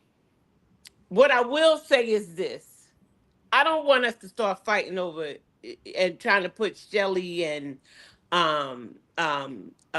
Alundria against each other, or Taylor and Friends. yeah, they're sisters, and Taylor and Nick against each other, because listen, Nick and Alundria is in love. They're not even worried about nothing. You know what I mean? I know Nick was going crazy when she was at the Hamptons with them. He couldn't stay off that phone. But uh Shell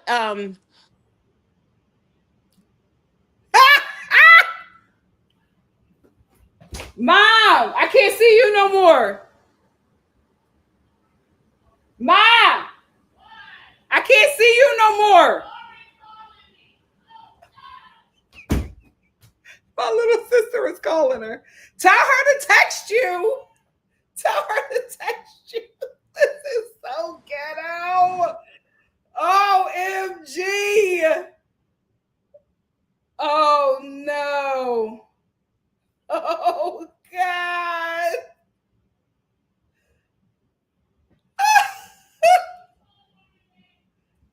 Can I call? I'm on live. Call you her call back. her back to see what she wants. Check the text. I can't. I'm on my phone. Oh God. Okay. Okay. So anyway, Star Family, because I'm telling you, I'm the mother of 3 kids. I mean, my God, today I'm on live. Hi. Me and mommy are on live. What Oh, she need? please just text if you need anything. I'm telling you, they don't let me live. What does she want? I thought she wasn't doing me, feeling me, talking to me. Mom. Okay. And she Okay. calling me. What does she want? Because I'm in the middle of something. Just talk while I'm texting. I'm being Yes. the mom So right now. I'm the mom. big. So Huda was hanging with Alondria and Nick. That was a child. Remember that when they came back from the villa, and Chelley was still her bestie. So give the same grace to Chelley, because I don't know if she knew. We don't know if she knew that CIERA was coming. She might have. CIERA might have called her. I'm gonna be there too. I'm gonna be there. You know how we do.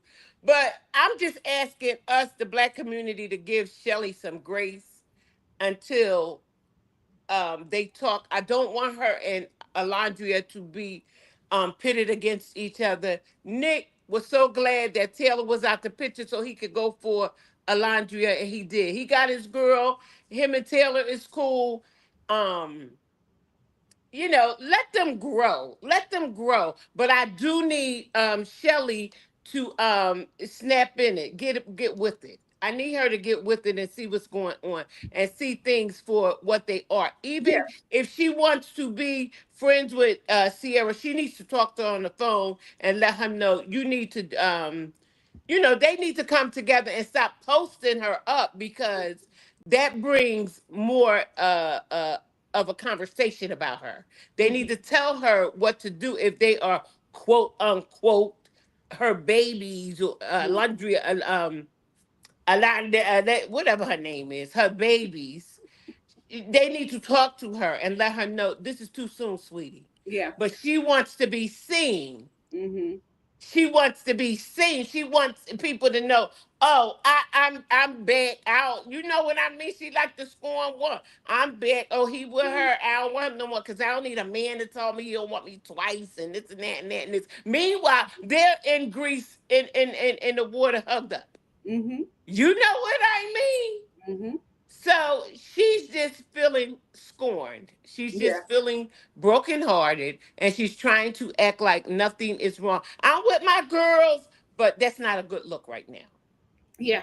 That's not a good look right now for her. She needs to. I need to contact her. She needs to contact me. I need to tell her what she needs to do. She needs to Now, go down. so you can take a picture with her and then we can be in some hot water. I won't Leave it take no alone. picture with her. And let me tell you one thing. Ain't She no needs to. way she's gonna have a meeting with Mama Star and she Period. don't take a Okay. picture. Period. Well, somebody needs to tell her she And needs she's to gonna be lay like, low. see, this black boomer thinks that I'm okay and should be redeemed. That girl is calculated. And I will Y'all and I don't will punch her mother. know. Okay. All right. So anyway, I just wanted to say that because I don't want us to start um eating up Shelly and Alondria, because they have to pretty much stick together. And I want to correct you on something. You're going to talk about yeah, well, they don't identify as black, Haitians and Africans and all that. When the white people see us, we all black. So they need to I get with the program. said that. I said We, one oh, band, one sound. oh, okay. Because I didn't know what you were saying. And I've been waiting on here so I long was to get very over it. clear. I was saying people were saying, "Oh, if CIERA said the N word, then Chelley would be upset." And I'm like, "Well, Chelley is Haitian. That is a slur that is used for Black Americans. That's a different culture. So she might not have the reaction that you want her to have." That's all I was saying. But then I said one band, one sound. Yeah. Please pay attention to. If you're going to be up here, you're going to have to pay attention to the live. I did hear it, and I seen everybody put in the comments, one band, one sound, one band, one and sound. that. I heard that, but I just wanted to clarify that as Mother Star. Yes, Mama Star, I'm here.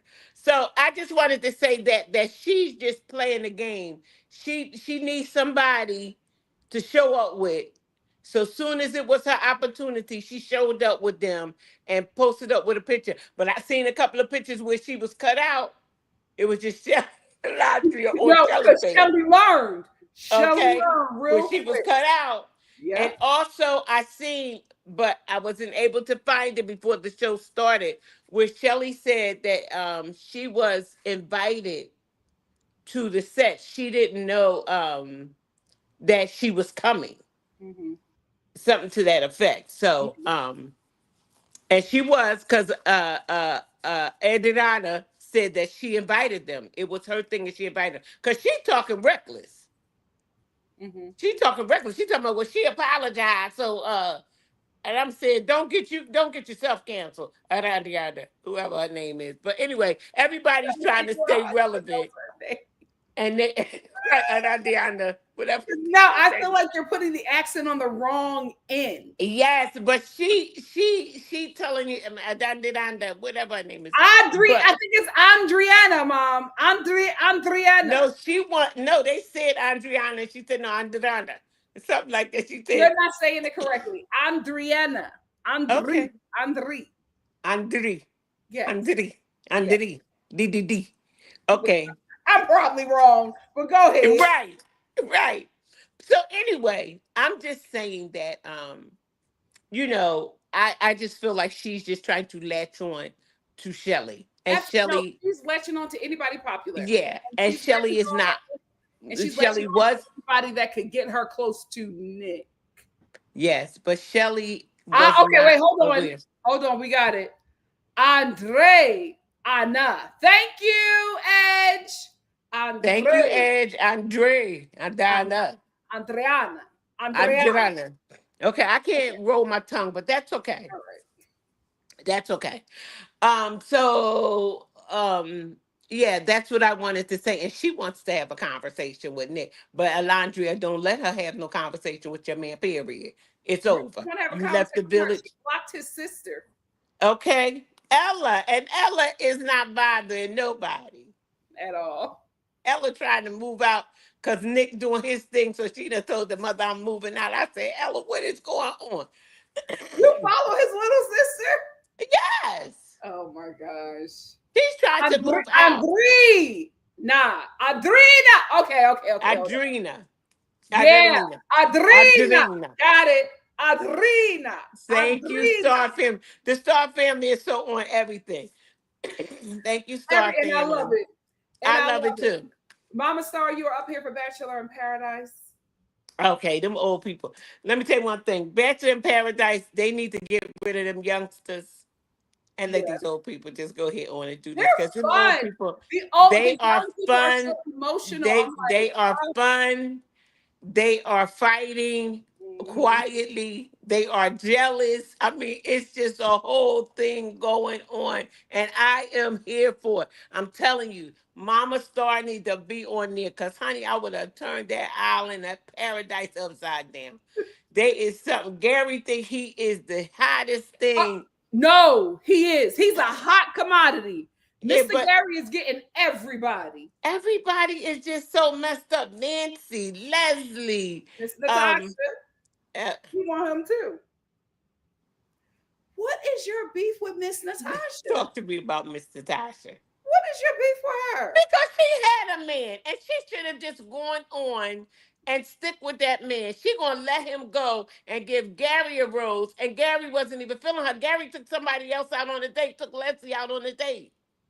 You know what? Megan said, considering how popular Gary is, I don't understand why he isn't the next Golden Bachelor.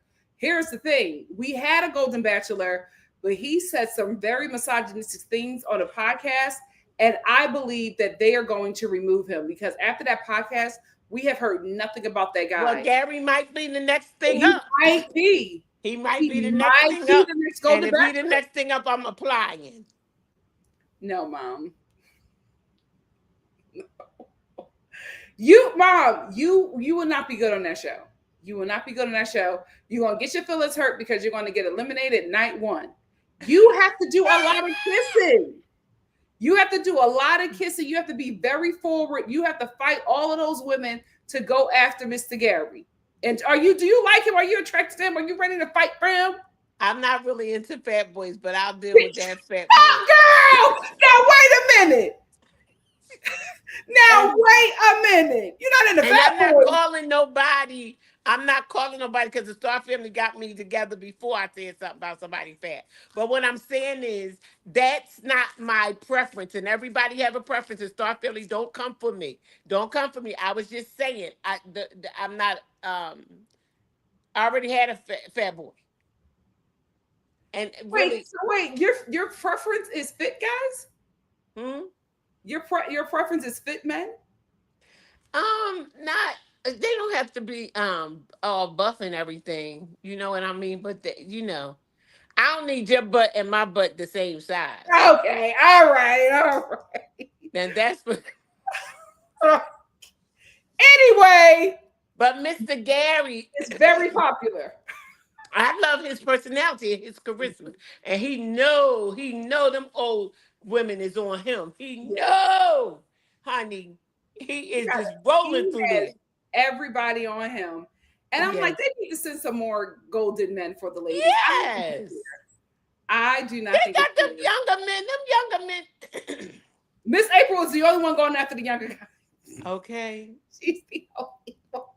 Okay, and I'm saying Miss April. MomMa.Star, what do you think about Cat and Dale? What do you think about this episode? Cat needs to I wish she wouldn't have given him her rose because now she's up. He's up for the rose and he's not going to give her this rose. Mm-hmm. And it's going to break her heart because he don't want her anymore.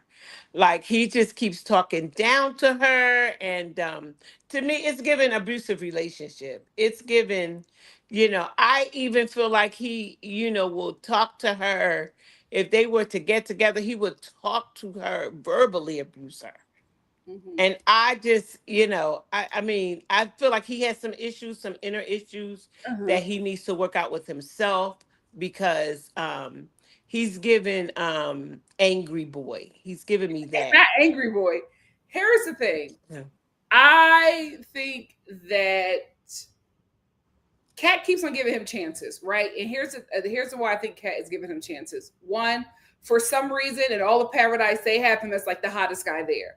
So she feels special that she has like the hottest guy in Paradise who is interested in her. And from what I have seen of her on previous shows, she really wants to be in a relationship. Mm-hmm. And she hasn't performed the best on the shows because of her attitude. So in this episode, she tells Dale that she was giving him another chance because she realized that she hasn't had her best moments on this show. So she wanted to also give him grace. And I absolutely understand that, but I think grace needs to be given to people who deserve it. He does not deserve. No, he doesn't. No, he doesn't. And here's why I say that. Dale is used to women that he can walk over. Yeah. He found that he could not walk over Cat, but he found that out when he was already in something with her. So he no longer wants to be with her, but he also doesn't want to break up with her because of how it's going to look when he decides to move on from her.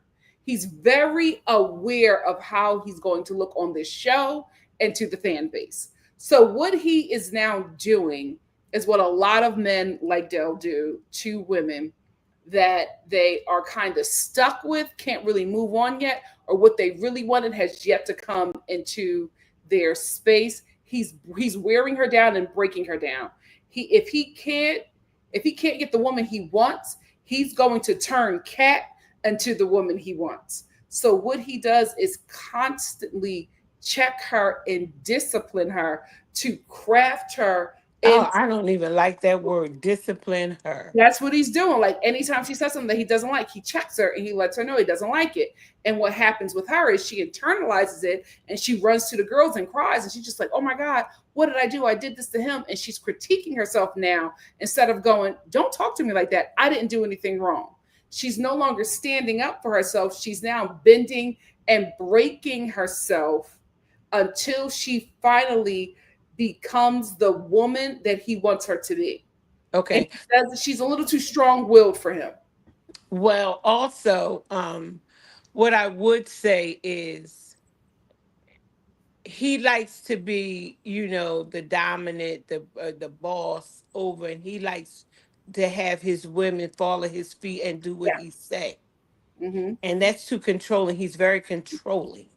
That's why he said to her when they got into it, he said, just like my ex. This reminds me of my ex. Yeah. Because that then made her start to compete for the ex that she never met, compete with the ex that she never met. So now he is competing with this ex, trying to do things opposite of what she did, that she doesn't even know what the girl did, but she's trying to now make herself better than the ex because of how he critiques her. It's so heartbreaking to watch because every episode she loses just a bit more light. And he's now interested in Alicia, the new bombshell that hit the place. Because and Cat is very aware of that. Yes, and that is more his speed. If he can't get Alicia, he's going to make Cat compete with Alicia until Cat becomes, the doormat that he's looking for. Well, Cat is now crashing out. Yeah. She's now crashing out because he's starting to pull those strings with her. Mm-hmm. To make her jealous, make her crazy, and all of that. And he I just said it to the guys. He said he wants to see her melt down when he goes on a date. Yeah, I just like he's poking at her, playing with her emotions and her mind. And that's so sad. And that's so sad that the show is allowing him to do that too. Because that is just so sad to play with someone like that on national TV and to admit it. That's what you're doing. I mean, I like Jonathan for her, but she's not attracted to him. But I like Jonathan for her. She got him in the friend zone. She got him in the friend zone. He's a bro. And every time, whenever she's there, he is right there, ready to pick her up and protect her. But she's going to friend zone him. She's not really interested in him. And listen, she might not be attracted in that. But he might be the one that saved her with his rope. He might be. And Dell sees it. Because remember, when Jonathan was talking to her, Dell came over and said, what's going on? Yeah. What's happening? Yeah. Because he don't want Cat, but he don't want nobody else to have Cat either. Ain't that something? It's just like, leave the girl alone. You don't like her. She doesn't do what you want her to do. She's just like your ex. Let somebody else entertain. She's just like Zoe now. Because he has Zoe like that, even though he told Zoe in the beginning, because Zoe was just zoned in. Look. Anyway. She was like that with him and Brian. And I don't know what made her be so into Brian. That was so weird. But Brian is changing up too now. Well, Brian is going to change up drastically because the next episode, Jesse is going to let them know that they're competing for $500,000. And Brian is going to go to Jeremy. Jeremy is sitting there in this episode telling Brian everything. He never liked Bailey. He wants Susie back. If Susie came back, he proposed to Bailey. He's settling. He will propose to Susie. He's settling for Bailey. Bailey is his type. Bailey is clingy. Jeremy is telling him everything Jeremy is telling Brian everything he dislikes about Bailey. And when Brian finds out that they're competing for $500,000, he already knows a couple he can get out of here. Bailey and Bailey, Jeremy. And he's going, the next episode, he's going to go to Bailey, because this is the thing. I will give Brian this. Before he has found out yet about the $500,000 at the end of the show, he is already saying in his confessionals that Bailey is his friend, and he does not like how Jeremy is speaking to her. About her. Okay. So he's already upset with this, and he already wants to say something to Bailey. I think when he finds out it's a competition for money, that's when he's going to activate it and go and tell Bailey. And remember, we saw Bailey crying. Him and Parissa is they're not doing too either. I don't think they're going to make it to the end of the show, because they went to the VIP suite and he just had a whole attitude. He was so nasty to her out of nowhere. Yeah, I'm saying, is it the alcohol? And she said that he was like that the whole night. Blame it on the alcohol. I mean, what's going on? She was so uncomfortable the next morning. Just she looked fearful, and I was like, well, what happened when the cameras left? Because I was just like, for them to even allow her to stay in that room with him when she was visibly uncomfortable, inappropriate. Producers should have stepped in and said, you know what? If you don't feel safe, or if you don't want to do maybe they did, and we just don't know. Maybe they did. I hope so, because she did not look comfortable at all. She did not look comfortable at all. And I don't like, because he just, first of all, he was going for her. Like he didn't like Zoe, because he wanted her, and he was clingy. Patricia was his type. Yeah, so he didn't want That's Zoe. How you treat your type. That's how you treat your options. That's why I keep on telling women, y'all over here competing for these men. It's the same man. Yeah. It's the same man. Everybody. Yeah, Jess and Spencer they gonna win the money. I think so too. But remember, get to the money. Jess and Spencer. Everybody mad. You need to go to the discotheque. Because you got to dance and the songs and you. You sound older than me. The discotheque. The discotheque. Oh, I would have tore a disco up. Oh my goodness! It's my afro and this skin. I would have been club. The discotheque. I mean, how old are you? What did Lauren say? I will tell you after. I'm not telling her business. Girl. No shade to her family, but I get in trouble from Lauren. She does not. Is it anything serious? No. Oh, okay. Well, thank you. Send me a text. You're in the group chat. I can't go to that. What my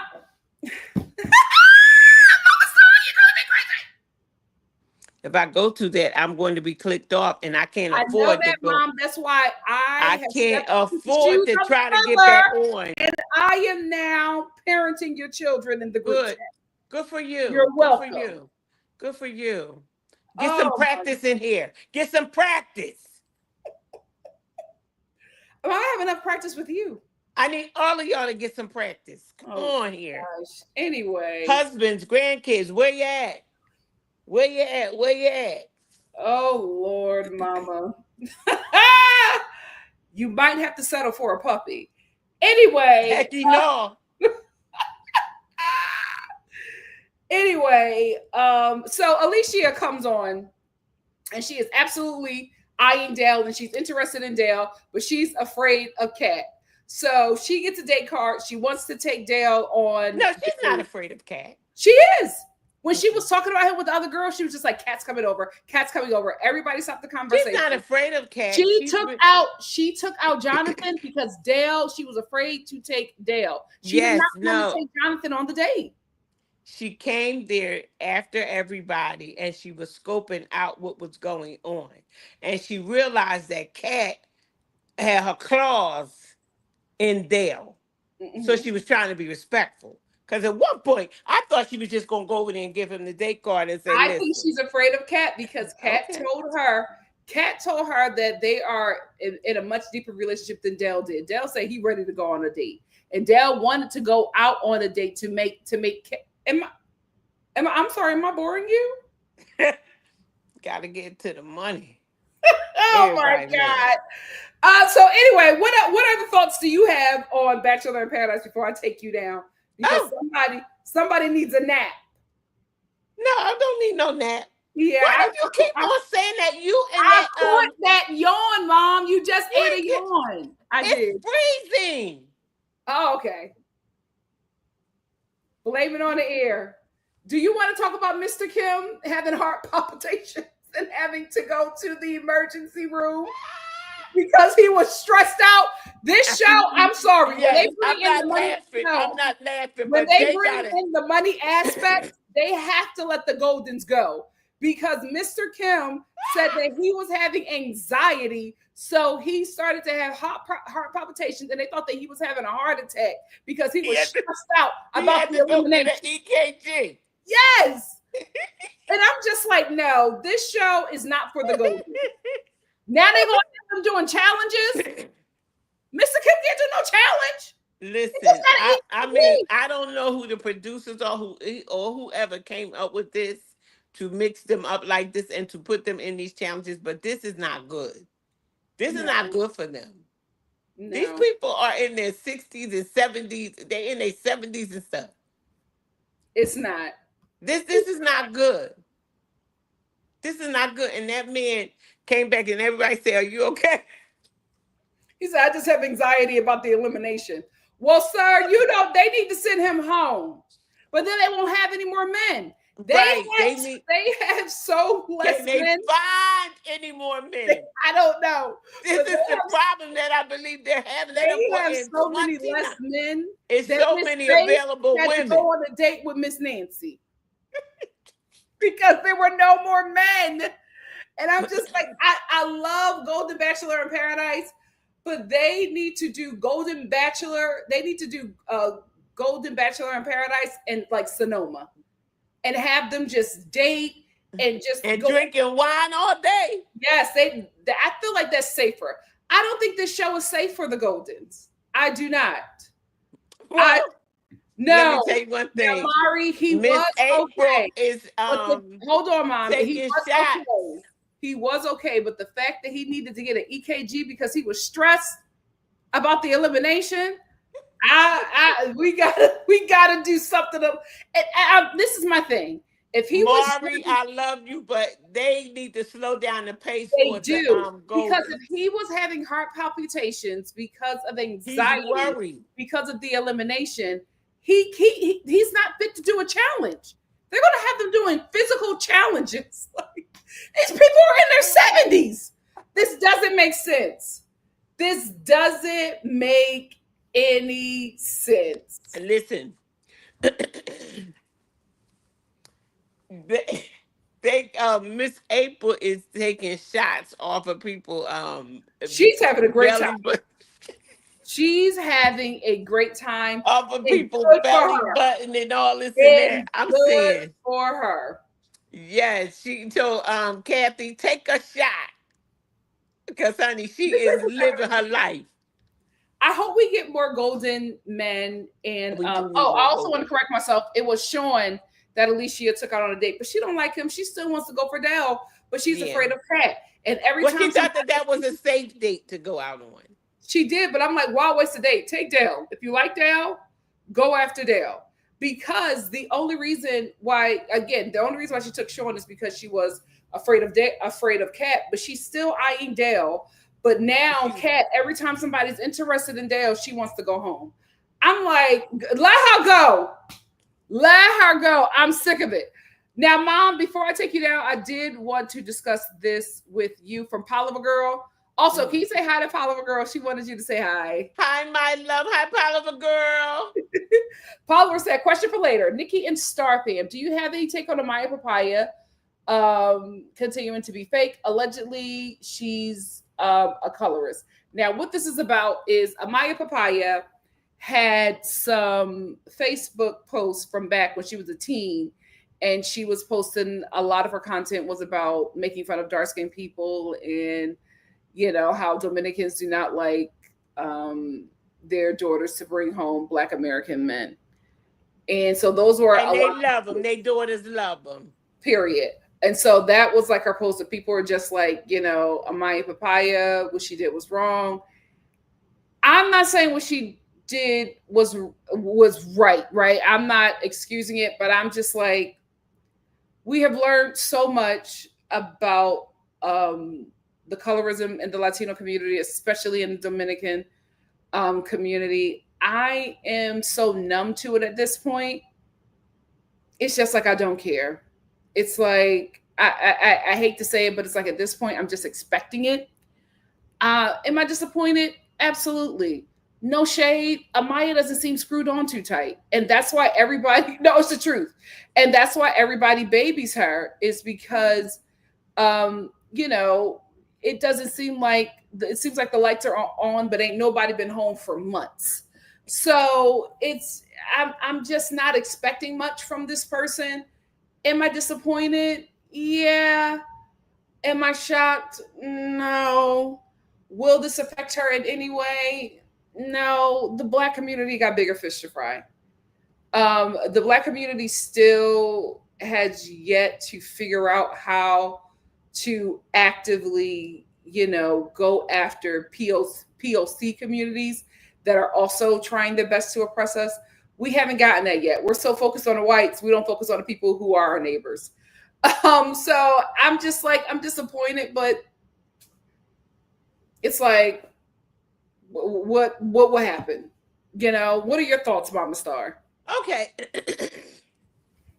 And I do want to make this totally clear. I made a funny joke about, and this is what it is. I said something about, I don't like fat guys. That is my preference. What are you talking But about? Somebody saying no, something about that in the wait a chat. minute, because this is what it is. You say something and people take it and run with it, and you have to, apologize for it because it's offensive to a community or whatever. So, Mhm. Amaya Papaya um said that, and she liked black guys. Cause honey, she had a whole fallout meltdown about Ace. Mhm. Okay. And cause she went on to cuss him on out and said, if you didn't want me, you should have let me know. Mhm. Cause he said it's Chelley. It's Chelley, period. He let all of them know it's Chelley. It's Mhm. Chelley. So anyway, so um Amaya, is a pretty girl. And someone told her that she was pretty when she was younger, I guess the boys or whatever. So she thought that she was better. Um, Latino women feel like they're groomed for beauty or to be pretty or whatever. Mhm. So I can see her saying that. Now, is it right? No. Yeah. Did she know that it was going to have this impact? I don't believe what they said. She was young when she wrote this. I don't believe she Like would a have. teenager.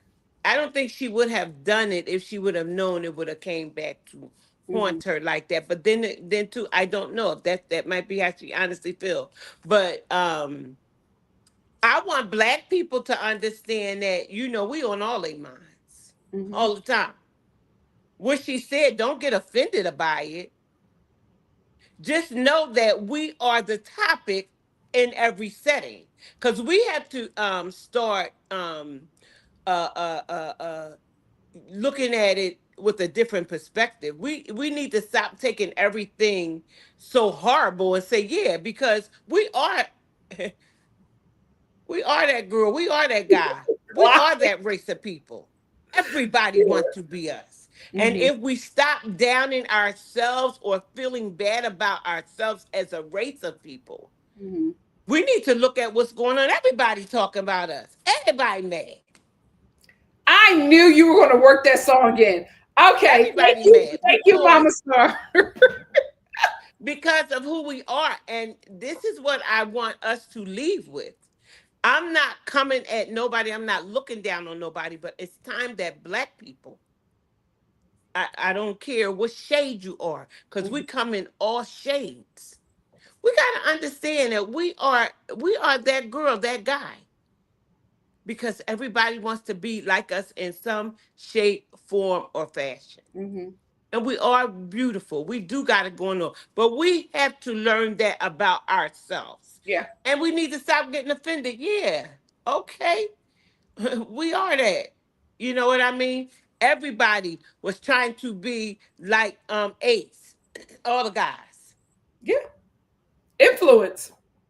Everybody was loving Chelley and Olandria because of who we are.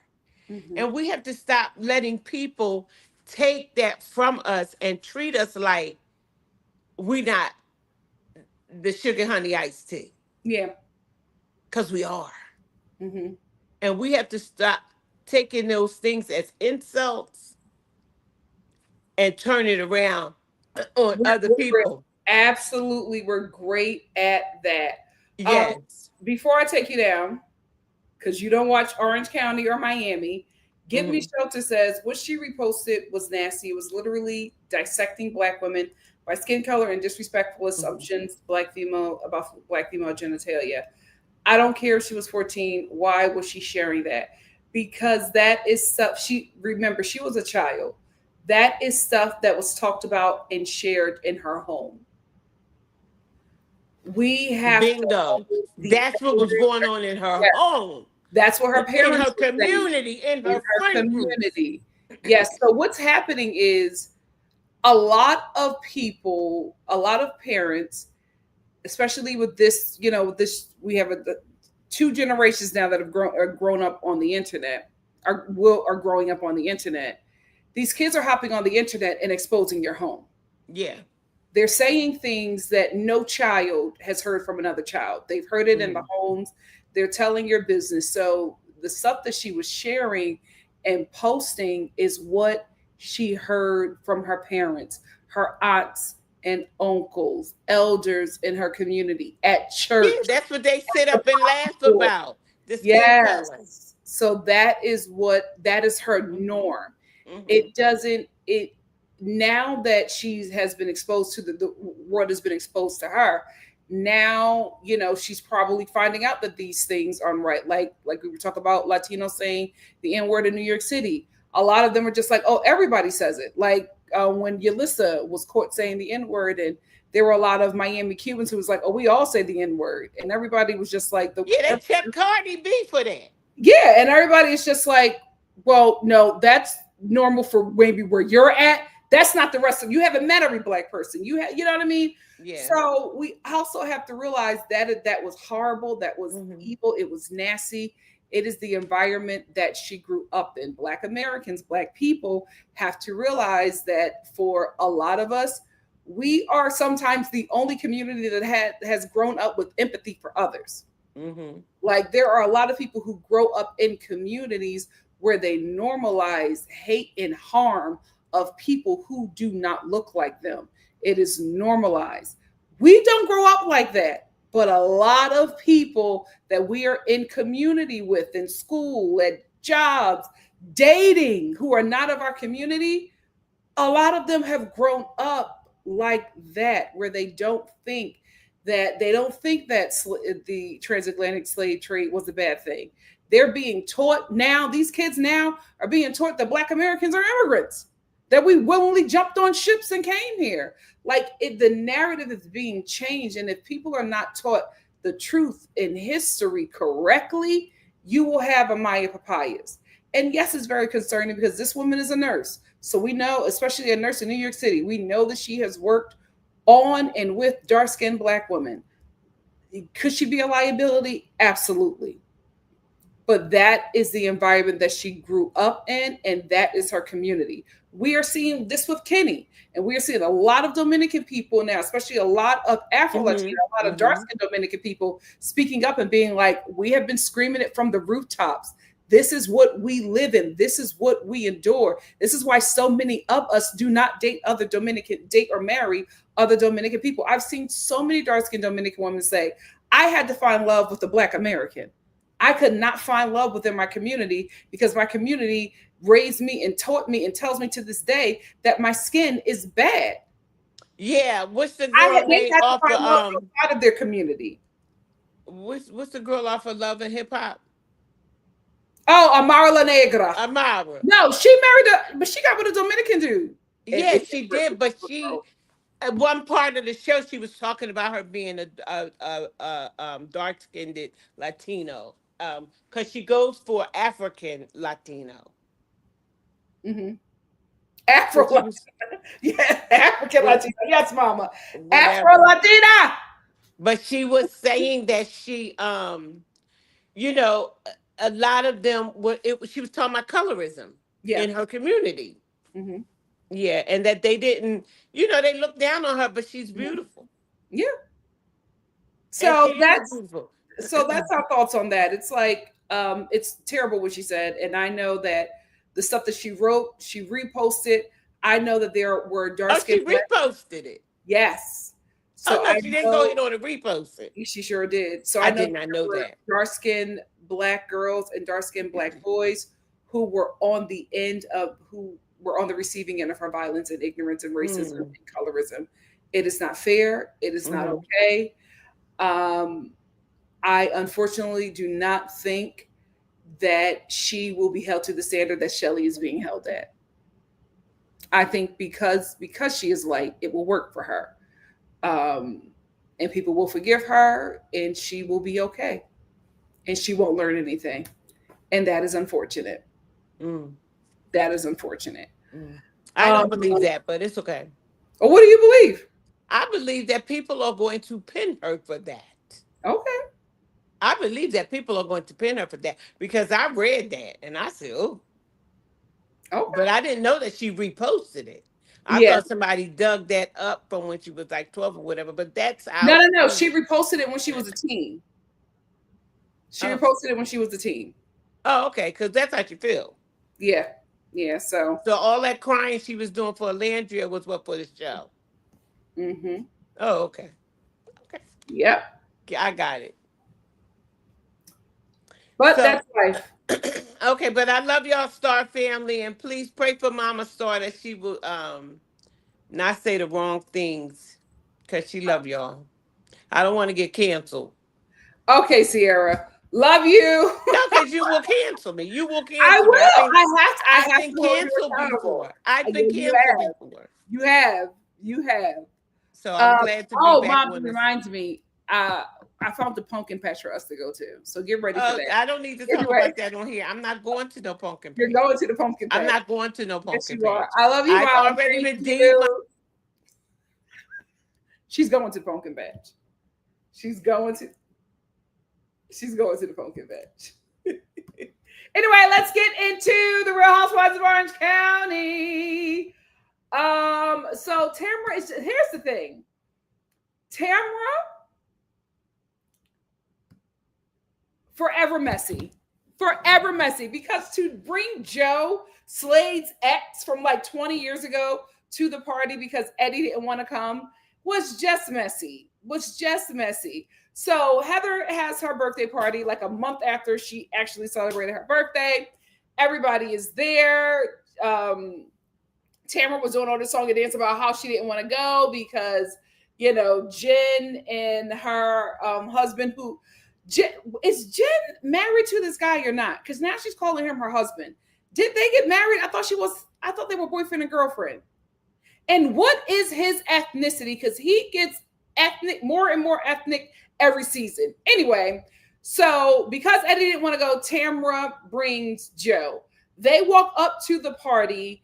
Katie is leaving because she had just got cussed out and ran for filth by Shannon. Tamara runs up to Katie to try to console her, and Katie's husband cussed Tamara out. And Tamara, it is a pattern with you. You torment every woman on this show so much that men who normally do not get in women's issues always seem to get into it with you. There is always a husband or a boyfriend on this show who gets into it with Tamara because she has tormented their partner to the brink of meltdowns and breakdowns and tears. I'm like, at this point, what husband or boyfriend hasn't Tamara fought with? Because Katie's husband was tired. As soon as Tamara walked over to her, he said, "No, Tamara, Don't act like you care. And she was like, what? She was shocked because he never speaks, he never gets into anything, but he was so sick of Tamara. He was just like, you're acting like you care about Katie when you are responsible for this. Tamara is telling all these lies to everybody, and I can't believe with her track record that people are even listening, especially Heather. Like, Heather is running this like redeem Tamara campaign, and even Shannon is just like, I'm always forgiving her and I'm always redeeming her. Enough is enough. She's done too much. And now that Gretchen is here, Tamara is playing victim. And I hate the fact that she is using Teddy's sickness to garner sympathy for her because it's working with Heather. Heather's like, oh, Tamara's going through so much. Tamara's not going through so much. Teddy is going through hell. And for her to use that as what Teddy is suffering with, for her to use that as a way to say, oh, I'm going through a lot, people should be nice to me. Nasty work. Nasty work. Gretchen, it rightfully has an issue with her. Slade rightfully has an issue with her, and it should be worked out. She should apologize. But the thing about Gretchen doesn't want an apology. She just wants her lick back, and she's getting it. And she's getting it. But it's so crazy. It's just like everybody knows who the problem is in a group. It's Tamara, but because they're all acting like they're besties, nobody wants to address it, and they want to make Katie this like bad guy when I'm like, it's Tamara. Tamara is taking everything back, embellishing, adding 20, putting 20 on 10, and what is actually happening is not actually happening. Tamara is the problem. I'm so glad that Heather, where is she at? I don't have her picture. That's Gina. There she is. I'm so glad that Heather is selling that monstrous home. Like, for some reason, I don't know why her and Terry keep on buying these big homes and all the kids are moving out. Why would you buy a home for $16 million and only one of your children live in Cali? It doesn't make any sense. The majority of their children are in New York. Her and Terry are boomers. Why do you need this $16 million mansion? For what? It's giving money laundering. Because there's no need. They already have an apartment in LA just for them two. It's like their empty nester home. And then they bought this big mansion for $16 million, and she's trying to sell it now for $25 million. In this economy? What are we doing? What are we doing? I'm so glad that she's selling it, because what I did not want to watch is another season of her terrorizing a beautiful home with her decor. Absolutely not. I was like, oh my gosh, she's going to turn another home into another prison chic nightmare. So I'm glad she's selling that home. But it's just like, why do you keep on getting these big homes? It's you and Terry. Why would you waste all that money? And then he says it's going to take 3 years for it to build. I'm sorry, y'all, she's not paying for this stuff in cash. Something going on with the loans. And if it ain't something going on with the loans, money laundering is happening. LA, Beverly Hills is rich with frauds. So something is absolutely, it don't make sense. The story she's trying to sell, it don't make sense. You just blew $16 million on this place. Now I know Terry making money, but let's be real here. Y'all don't have $16 million to blow. Let's be real. She knows she's not getting 25 mil back. She knows. Oh, at this point, I'm just trying to break even. Your even is not 16 million. We know that. We know you did not drop $16 million cash for this home. I'm just sick of Heather's storyline being wealth that seems a little blotchy. Like something is up. Something is up. I don't know why they ran from Orange County, but something is up. And I hate to say it, when we find out what's up, this nasty little rascal is going to be the one to let us know. She is going to be the one to let us know, because Heather, I'm putting 2 and 2 together, but something ain't adding up. Something ain't adding up. Where is she at? Katie, wake the hell up. You're too old. You're too old. Gina is not your friend. Gina is not your friend. She constantly throws you under the bus. And then Gina goes, well, Katie is like my friend. I'm still trying to, let her know that she just has to be a better person. She's not your friend. And you keep on saying that this woman is your friend. And every time you go to an event, it's an ambush that's been set up by Gina. Why are you not clapping back? She needs an ally on this show. Because I thought it was going to be Gretchen, but now Gretchen is trying to Gretchen and Jen are trying to distance themselves from her. And I'm like, we need another ally on the show for Katie. And not just for this ally to speak up for Katie, for this ally to stand their own ground as well. But I am just like, Katie, you have got to start standing up for yourself. Every season, this girl is just crying. Every scene, she's crying. I'm like, are you afraid of them? Cuss them out. Why your husband got to fight your battles? And I understand her trauma from being in an abusive relationship. No shade. If this show is triggering you, you need to leave. If this is not a healthy environment for you, you need to leave. Your son, who was living with your abusive husband for years, is finally back in your home. Maybe cameras should not be there filming that dysfunction. Maybe this should be your last season on this show for your mental health and for the sanctity of your family. Maybe you shouldn't be on this show. Tamara is trying to push her daughter out of the home. The kid is 19. She's trying to make her daughter go live in LA. And she says she wants to do that because she knows that it'll grow her up. And she feels like her daughter is attached to her. I hate this American mindset where a kid is an adult at 18 and they need to figure out life on their own. Why are you forcing a 19-year-old to move to LA on their own? That makes absolutely no sense. LA is no place for a 19-year-old to be on their own. Not even a damn 30-year-old. This place is scary.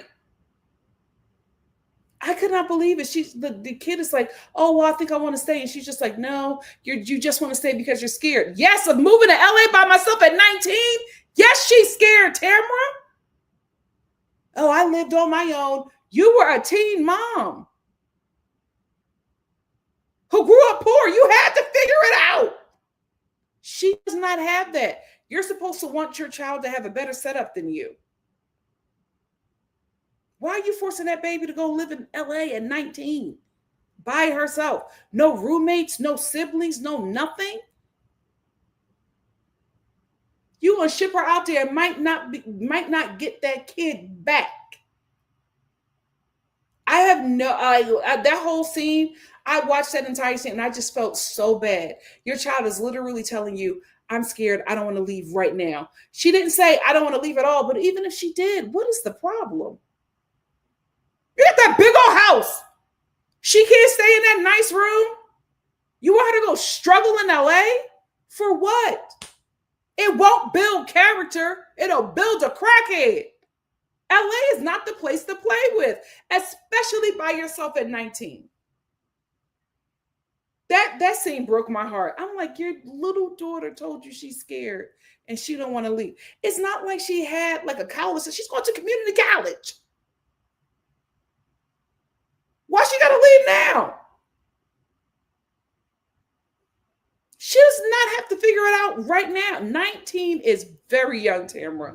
Jeez, what the hell's going on? Too young to be living on her own in LA. I love that Kiki Monique is getting her shine on this show. I love it because we are hearing about Kiki Monique because Katie took a picture with Kiki Monique at some like influencer event, and everybody is talking about Kiki, and they're basically saying that she's some kind of messy blogger. I don't know how she identifies. I'm just going to say she's Black. I love that sister is getting some shine on a show, especially a show like The Real Housewives of Orange County.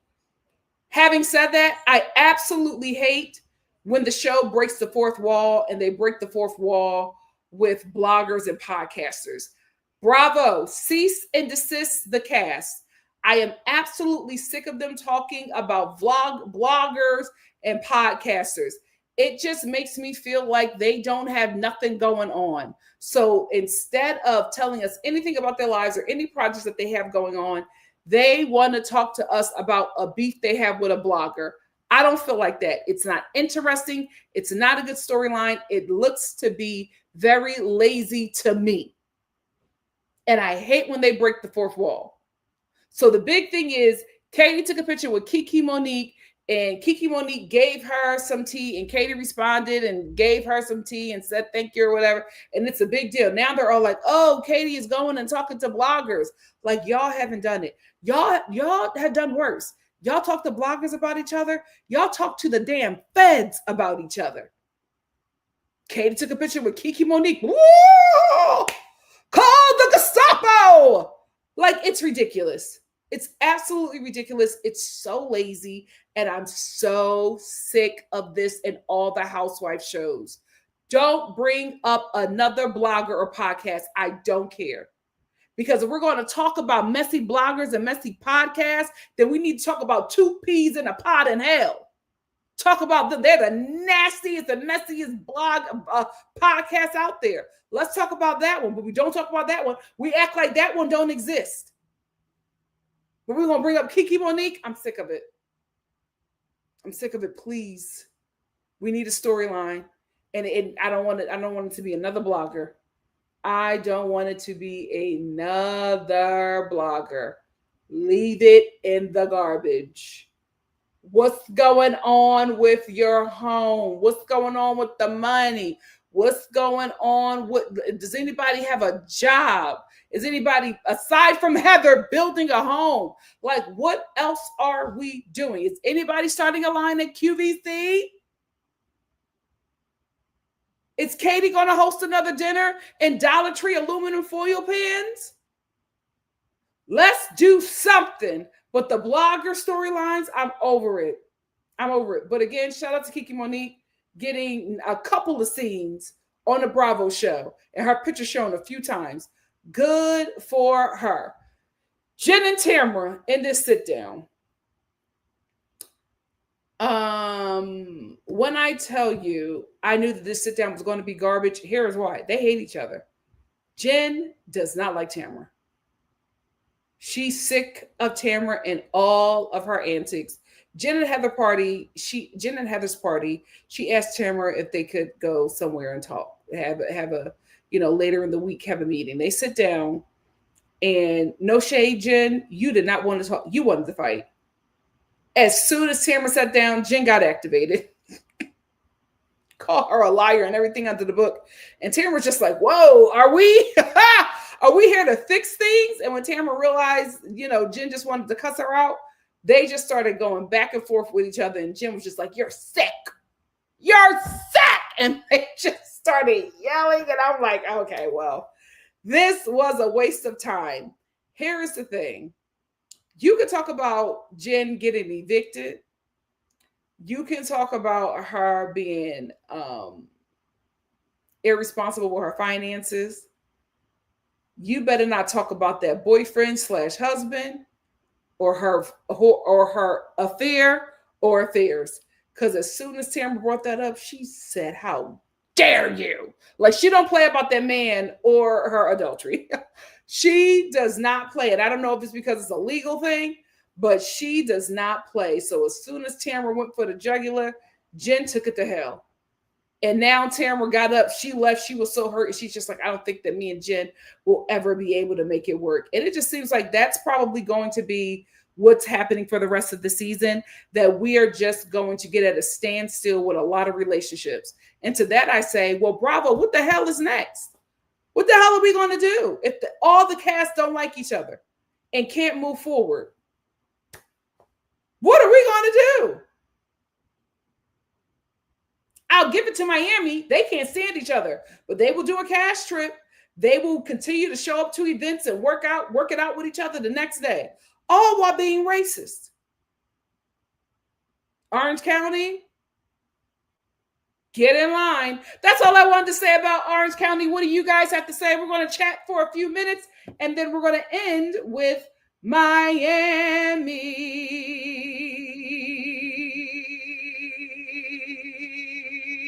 Where's my timer? There she is. Where the hell is my... You know what? I ordered a shirt from Shop Beyonce. Where the hell is my shirt? I'm sorry, guys. I got to check my delivery notifications. Yeah, Shop Beyonce. Where's my shirt?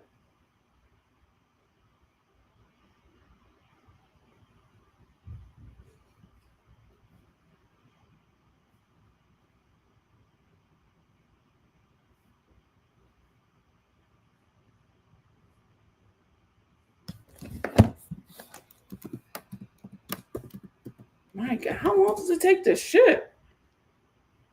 Don't y'all got a warehouse? Anyway, let me stay focused. I look so pretty. I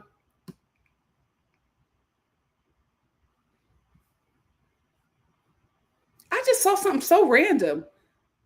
I can't find it anymore, but I saw something that said Mia and Bobby V. What are we talking about? What are we talking about? Eva Empathy said, thank you, Mama Star. You would never be canceled by us. Oh, Lord. He's Armenian? He got to be something. Every season, he is more and more ethnic. Now he's darker than her son. But she was saying that he was her husband, Mom. She was calling him her husband. Paula Girl said, I want Tamara to go. Por favor. Is this how you say por favor? Oy, Dios mío. Por favor?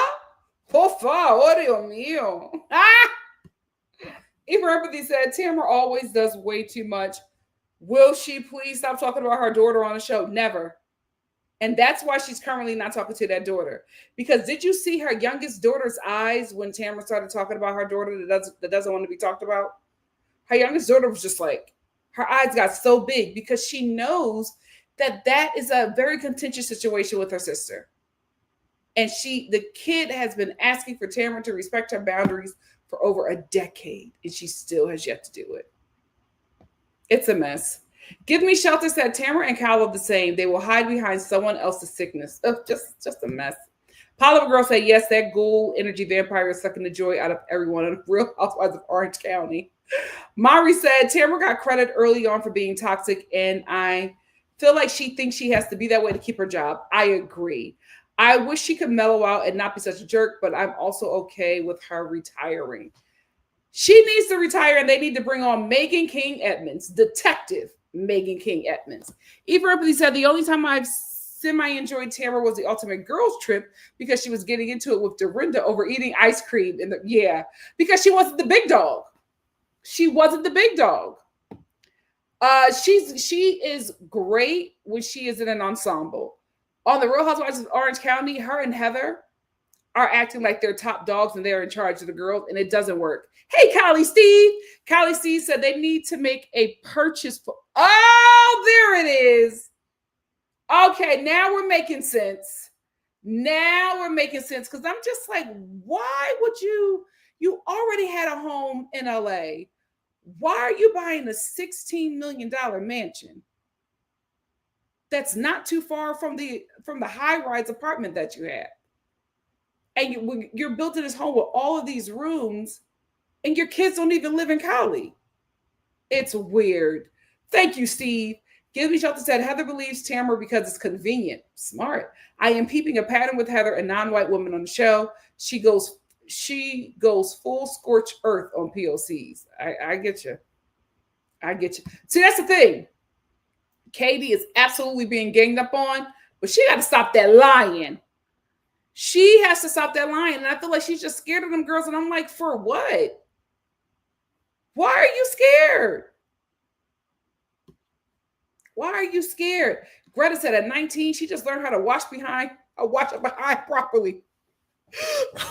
What is wrong with these people? I felt so bad. She was just like, I'm not ready. And Taryn was just like, you're saying that because you're scared. Well, yeah. Yeah. What is going on with Mia and Bobby V? Mari said, I agree, Nikki. What did they work for if not to make a life better for their kids? I don't understand kicking them out the house. It doesn't make sense. It doesn't make sense at all. It doesn't make sense. Well,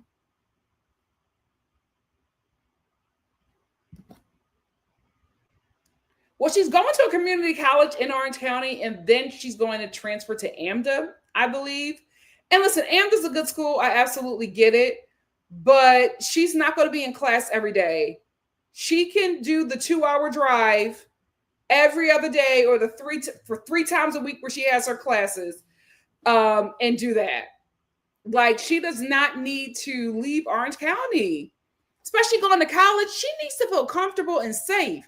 I lived on campus for the first year in college. And then I moved off campus. And let me tell you something. I would never live on campus ever again. It was just so stressful. Like, everybody says, oh, it's fun. Them kids were stressed. So I was absorbing their stress. The ability to go home, eat a home cooked meal, be around people who were not stressing me out. Oh, child. I would never live on campus. Oh, it was a nightmare. It was not for me. Paula Girl said, no, Tamara is dangerous to her kids. I'm glad Sydney, her oldest girl, put down boundaries. 19 is so young to be let out without a safety net. Yeah, I'm just like, why are you Eddie with that house to yourself so bad? Let that baby stay there. I heard that was really good, Give Me Shelter. I don't know what happened to it. I don't know what happened to it. Jen set that meeting up just to cuss Tamara out. I was like, oh, Jen doesn't want to squash this. Paula Girl said they got nothing, basically, so they became professional blogger hunters. That's exactly what it is. I'm sick of it. NC said OC has become so stale and redundant. The only thing that saved the show last season was Shannon's DUI. Otherwise, none of them have anything to go on, so they have to resort to overuse bloggers. Yet I'm sick of it. I'm sick of it. Takara said, I don't watch Real Housewives of Orange County, but I've been watching while scrolling TikTok. They have its moments. What happened to Trick Daddy? Wasn't she taking the Trick Daddy on radio? What happened with him? Paula Girl said, I want Jen plus Gretchen duo centerpiece. Toss Tamara, a whoop, demote, thing one. Okay. Bye, Heather. Get Katie a flounder till she stops filming. I like Katie too, but she got to stand up for herself. Yes, make sure you like the video. Thank you, Robin. Ajubi said, mine said it'll ship 8-1. Jesus. Okay, thank you, Ajubi, because I already sent him a little email. Where the hell is my stop? Miss Brown Chicken said, so random, but I went from Kiki Monique to looking at Talk of Shame Instagram to watching her stories, and one new Bachelor tried to issue a PR walkback too late, and just like that, canceled. Yep. Yeah, it was cheaper and less stress. I commuted from the Bronx to Brooklyn. It was a trip, but I was so glad to not be living on campus. Those kids were just, oh my God, everybody was always crying. You know, my brain wasn't fully developed, and I was Black. So I was a mammy. I hate to say it. That's why I'm always saying, like, you know, always telling the young Black girls, don't be nobody's mammy. It's so easy to fall in that position. When I was able to live off campus and have peace, never went back. Never went back. BY said, what's up with Eddie? Is he working? I recall he had health issues. Does this mean that she is the breadwinner? I think Tara has always been the breadwinner. I don't think she's never been a breadwinner.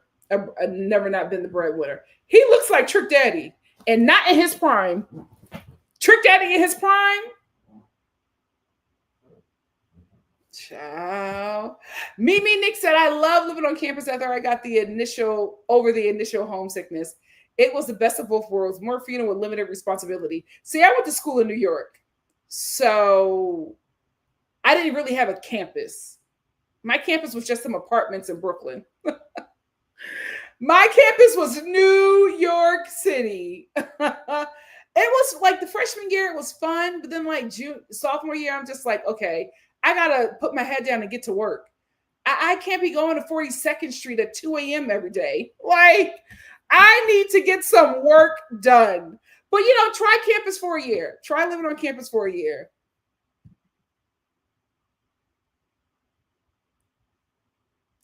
The men of the 90s, nothing like it. I don't think we will ever get Black men that fine ever again. That's why I be... Stop telling my business. But that's why I be trying to tell the UK girlies, y'all have some fine men. And it's because everybody's parents and grandparents are Black. The Black community, we're cooked. We used to be the finest. Not anymore. We're so diluted. It's a mess. We will never get fine men like that ever again. The 90s was it. We're cooked. We're cooked. Y'all better love up on them African jawlines. I know them men might get on your nerves, but they fine. They're fine. You don't know what you got.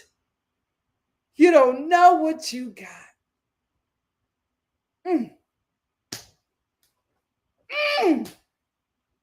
It's a wrap for us. They all look like him. And Nikki, they all want white women. Well, take them back. Take them back. I don't care. Snatch them men back from Hermione. You don't know how bad it is. We're sitting over here dealing with dumb Barack Obamas. Take them back.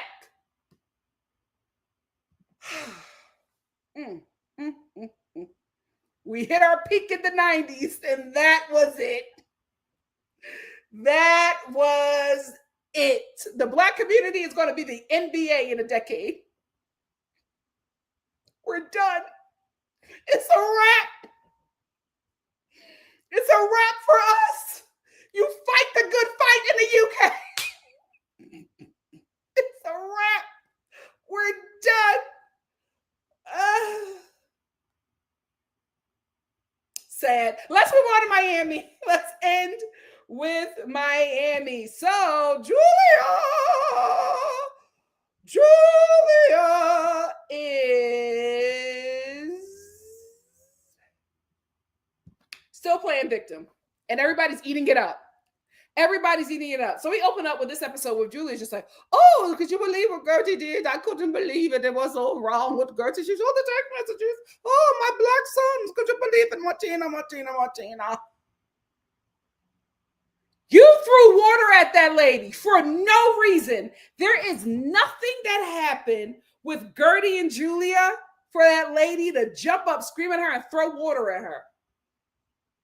And you know what? I am so sick of that drunken ragdoll. Where is she? I'm so sick of her. I'm so sick of her. The whole episode, she's just, oh, I didn't like what you did, Gertie. It was wrong, Gertie. It was wrong, Gertie. What you did was wrong, Gertie. You never said nothing to Julia. But what Gertie did was so wrong. You know who else I'm sick of? Where is she? This embalmed geriatric Gen Xer. I am so sick of her. For her to say anything about Gertie and act shocked and gagged, where she is such a completely awful person on this show. Lisa's dad was dying and you decided to torment her? She was fighting cancer. You know what you said to Gertie? Okay, well, you have cancer, but we all have problems. Shut up, Larsa, and take that behind out. I'm so sorry. Can we just say at some point, you got to take the BBL out? At some point, you got to take the BBL out, especially if you went so exaggerated. This is what, you know what? Let's open up the doors. This is why y'all end up looking like that, because y'all don't want to admit that the boys want femme queens. We gotta tell the truth and shame the devil.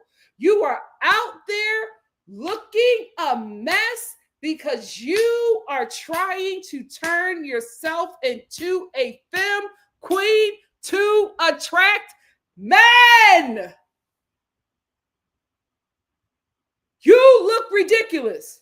Now that femme queen eats because she knows what she's doing. But you look ridiculous. I'm sorry, ma'am.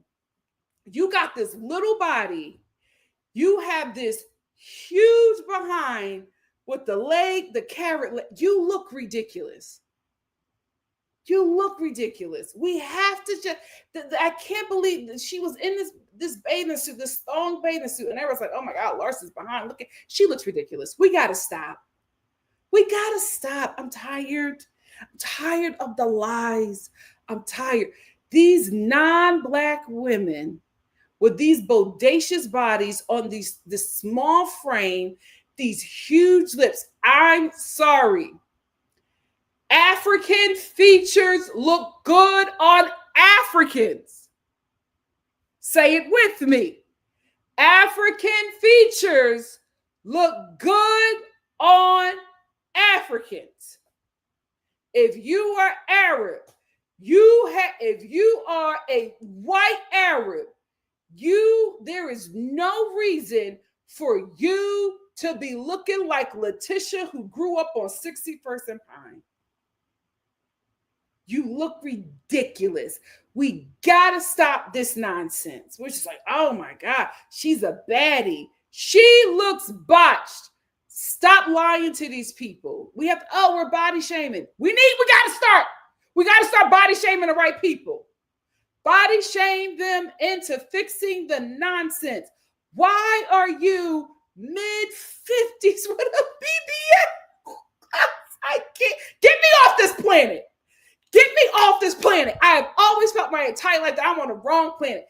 I cannot believe that I'm sitting here and I'm watching the show and everybody on the show is saying that this lady looks great. She looks ridiculous. That butt is too big and too heavy. Every time Larsa walks, she's about to fall off. She's about to fall over. The legs is just shaking because the butt and the hips is ridiculous. It's enough. You need the money that bad? Is there any Arab guy that will just get, oh my gosh, she looks a mess. I'm so sick of it. I'm so sick. She is doing all kinds of stuff to her face. We have got to tell her the truth. There needs to be an intervention. It's too much. She can't even talk, guys. It's crazy. Lisa, I'm so sorry. It's so bad. No, Lisa, she's not a victim. And nobody's going to say anything. She has pulled her face back so much, her ears are in the middle of her head. And these heifers is over there lying. Oh my gosh, she looks great. She looks like she's 23. No, guys. It's ridiculous. It's ridiculous. We spent so much time going after the ladies with the fupa. We not saying nothing about them botched BBLs and sitting over here saying, oh my God, look at her. She got this latest ball player. He wants a femme queen. But he got to get her because that's who he can walk with in the daytime. But when the lights go off in the privacy of his home,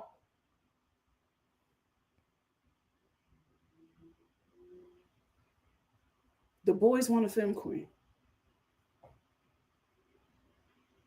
Anyway, as I was saying, I cannot believe that she had ever fixed her lips to say anything about Gertie. How dare you? How dare you? You're a freaking mother. Selling pics of your feet to perverts. But you got something to say about Gertie and her sharing text. They don't want me on this show. Because I cuss out her, that glorified trap queen who's acting like she's the, where's she at? Who's acting like she's the mother of the Miss Santa Maria. Who acts like she is just, oh, mother of the year, my son, my boys, my son. You're a freaking trap queen. What are we talking? You're the princess of cocaine. You're clenching your pearls at text messages when you are literally responsible for the crack epidemic in Miami. Why are we not having these conversations, Miami? I'm tired. I am so tired of you didn't unfollow my boyfriend. Let's talk about how you are dating children. Let's talk about how you don't have any relevancy unless you're jumping up and down on a 19-year-old NBA player. Let's talk about how you are responsible for the crack epidemic in Miami and probably the freaking South. Let's have those conversations. Let's really talk about it, right? Let's talk about why you can't film with your baby daddy. Let's talk about why he's on the sex offenders list. But we want to talk about text messages. Y'all better stop playing. That's why I like Stephanie. Because let me tell you something. Stephanie got money and time. She gets all of them together. She fears no one. Great addition to the show. If we can't have Dr. Nicole, I'll take Dr. Nicole on roids. Because that's Stephanie. She cusses out everybody because she's saying, all these girls broker than me. Don't none of them got, I'm going to say whatever the hell I want. Great addition. Great addition. Gertie will never say these things. We need to get somebody on. If it's not going to be Stephanie, we need to get somebody on the show who will say it. We need to get somebody on the show who will say it. Because I would have looked Marisol right in her eye and I would have said, I can't believe you're telling me anything about my life when you can't get out of your home unless you got a bottle of vodka strapped to your waist. Who the hell are you talking to? How dare you? How dare you? This show plays with her alcoholism. And the jokes are, oh, Marisol, how's your liver? What are we talking about? What? Shut up, guys. Can I have a Pinot? None of these women have the right to say anything to Gertie because while you were sitting over here acting like you were the lead in The Sound of Music, Gertie clocked your tea and everybody clenched their pearls because she lied about that cruise. And she lied about taking care of Martina. And as soon as Gertie said, oh, you didn't care because you were over there getting a facelift. Oh, how could you say that? She's defending herself. This girl was lying on her. Nobody's addressing the lies. Nobody's addressing half the stuff that this lady has said about her or the assault. But as soon as Gertie says, oh, you didn't care because you were getting a facelift while Martina was getting work done for her cancer journey. Oh, how dare you? I'm so sick of the double standards on this show. I love Gertie. I love that she was, I love that she was standing 10 toes down. I hate that she had to do it alone. Kiki sitting over there. Kiki, you're next. Where's she at? Where is she at? You're next. You're next. So you're sitting there. Oh, everybody's fighting. You're next. You're next. You should have been in Gertie's corner because one what? One band, one sound. Y'all both Haitian? And you letting these Cubans talk to her any kind of way? Foolish. I will say, I love her. I love her. She stood 10 toes down and didn't care. They all tried to come for her. Oh, what you did, girl. So here's the thing. They were all supposed to go on the yacht together, a boat trip. Everybody's beefing. Larsa and Kiki were hosting because everybody's beefing. They got 2 different yachts. So Adriana, Gertie, Kiki, Lisa, and Lisa's friend. So honestly, it was one boat was colored and one boat was the people who think they white. That's what segregation. It was segregated boat trips, right? They threw Lisa on the boat because she's Jamaican. Anyway, they threw Adriana on there because they can't stand her. So Adriana finds out that she's on the boat because Marisol don't want her on that boat, on the boat with her. And Adriana's like, well, what beef do me and Marisol have? And I said the same thing because I'm like, didn't y'all make up? Why are y'all beefing again? Marisol don't like Adriana and she just don't want to say it. Marisol keeps on pulling up the issues that she has with Adriana from the past, and she just uses it as a reason to not move forward with her. But she does not like Adriana. I like Adriana because Adriana she's no ally, right? Like, she is a very neutral person, and what she sees, and she will stand in it. If it's wrong, it's wrong for her, right? If it's right, it's right for her. She does not have any desire to be anybody's bestie, right? She's not a follower, and she don't care if you like her or not. She needs to be a main cast. I don't know why she is a friend of still. Anyway, everybody's on 2 separate boats, and then they all come together for dinner. The white passing women are all talking about how they're so afraid of Gertie and everything that she did, and they don't like how she didn't forgive Julia. And Julia's like, oh, I thought that we were all friends, and I thought that we made up, and I couldn't believe that we're here. And they're all like, oh, yes, I understand. I don't like what she did. She went so far. We couldn't believe that she did that, right? So then everybody comes together on one yacht for lunch. Gertie, looking great, does not care. Living her best life. Lisa, she goes, oh, what's going on? She wants to be the quad of the group. Friendship, real love, friendship.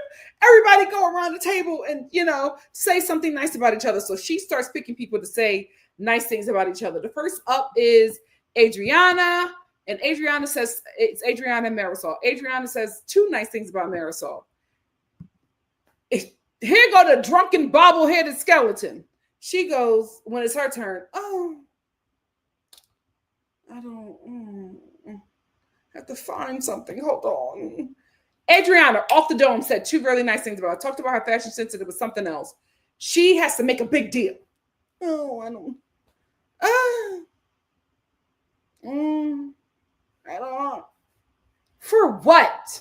For what? Like, there's no reason for you to have an issue with Adriana. You pick at her, and then you think that you're going to bully her. And because you can't bully her, you act like this victim. You should have never came for her. You're going to tell people that you don't want to be on a boat because you don't feel like her. What have you and Adriana got into?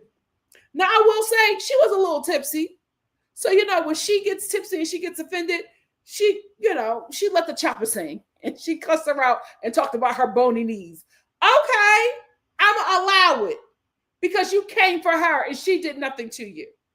So I'm going to allow her to talk about your bony knees, Marisol. I'm going to allow her to let the chopper sing because you came at her unprovoked. So then it gets to Julia and Gertie. Gertie right off the dome, like Adriana. Says 2 nice things about Julia. Julia. And I tell you, so passionate. I wish I could be, not sure emotion. You can do this thing, I can't do. What are you talking about? Say 2 nice things and move forward. Then she decides that this is the time to have the conversation about the issues that her and Gertie had, the text messages, everything. It was extremely calculated. Get them black boys out of that house. It was extremely calculated because she knew all of those women there, except for Adriana, was on her side. So she wanted to bring it up in front of the group so that they can attack Gertie. So while Julia is playing victim and being like, oh, I thought that we were friends. I couldn't believe. I thought that it was over. You assaulted her. She gonna have beef with you forever. I don't care how many times a black woman say you're cool. She ain't never gonna forget when you assaulted her.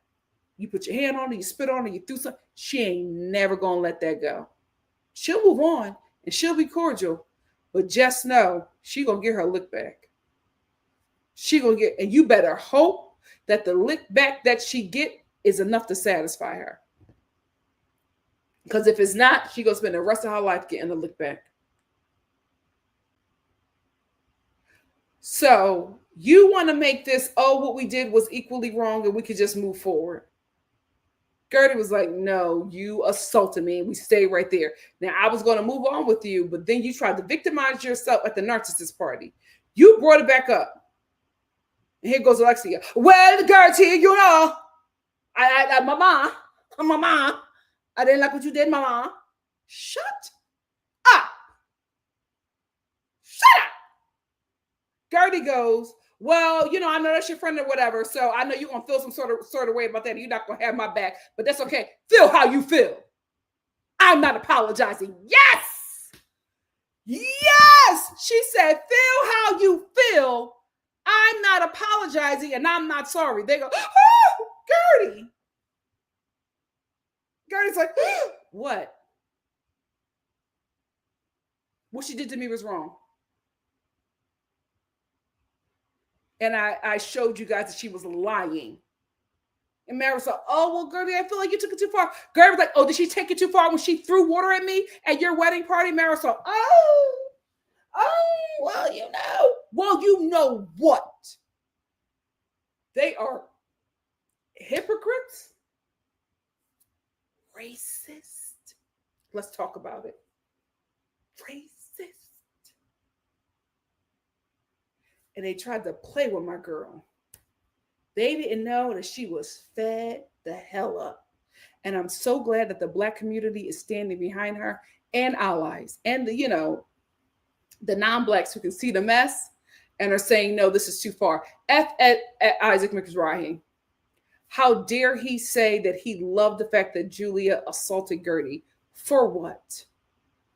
For what? That's why your whole collection is in dots. Because you got a nasty spirit. You got a nasty spirit. How dare you applaud Julia for assaulting Gertie? Not to mention, this woman went through her entire cancer journey last season, and they treated her like garbage. Especially that botched blow-up doll, Larsa. They treated her like garbage. That's why her husband can't stand none of them. Russell don't play about her. So Julia tried to do all that talking. He didn't feel like it. He's not featuring none of them women because of how they treated his wife when she was on her sick bed. He didn't know if she was going to make it out of this journey, only for them to torment her again. He's ready to throw hands if we keep it buck. He's ready to throw hands about his queen. But I hate this for her, but I love that she stood 10 toes down, protected herself, and did not back down. She did not care that all of them were playing victim. All of them were acting like she cocked a gun and put it to Julia's head. Gertie said, feel how you feel. I'm not sorry. The MVP of the season. The MVP of the season. Next week's episode is going to get more and more explosive. I'm here for it, right? Because I love that Gertie has found her voice and her power and she's not backing down.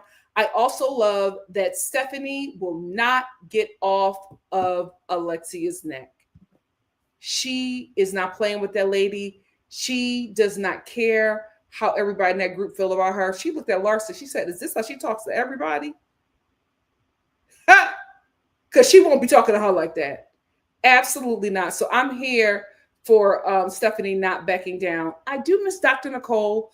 I love that episode. I love that scene with her and Gertie. And Gertie was like, "You think you're ever going to come back?" And Dr. Nicole was like, because remember, she would have been on the show, but Alexia hired a private investigator to dig up some dirt on her. And she had just had a child. She didn't lost her dad. She was going through a lot. So she was just like, maybe this isn't the best season for me to come on right now. And good for her. I'm glad that she's protecting her peace. But I would have loved to see her, Stephanie, and Gertie click up and take them and take the corny girls down. I like the new addition. I wish we had Dr. Nicole, but it's all good. I hate that Gertie is standing on her own by herself. I hope at some point she gets an ally. Hello, Kiki, wake the hell up. You're next. If not, I think my girl got it. But I wish she had some support because I don't think this is the fight that she should be fighting on her own. Anyway, that's all I have to say about this episode. I was a little angry. I could have done better. I apologize for saying that Larsa is botched. That wasn't nice. Accurate, but it wasn't nice. It wasn't nice. I apologize for saying that Marisol was a drunken bobble-headed skeleton. It wasn't nice. Accurate, but it wasn't. It wasn't nice. I want to do better. I'm going to do it better.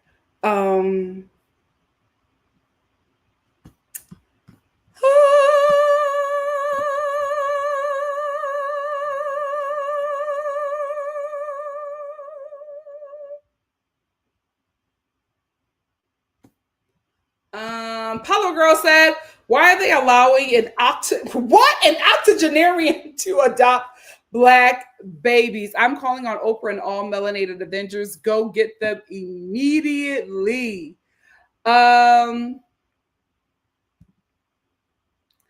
Emerald said, "Yesterday, I think I heard someone said that they were finally off of him. I was like, damn." So now I'm trying to figure out what he did, especially after what Nikki said. Oh, who are we talking about? Who was I talking about? Oh no, I wasn't. It wasn't a dig. I was just saying Barack Obama is my way of saying biracial. White mom biracials. I think I'm just going to do a video to talk about it separately. He's right. He's right. Black American men without empathy is a danger to the Black community. We cannot have Black American men walking around here as if they're white men. It's dangerous. He's right. He's absolutely. Can I say also the best representation of a white mom biracial that we've ever seen? Him and Halle Berry. Who would have thunk it? Them alone, they killed that stereotype. But, there's enough of it where it can be proven. But I agree with him.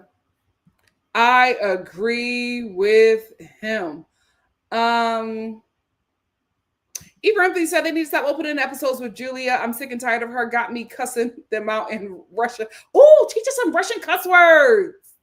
Please.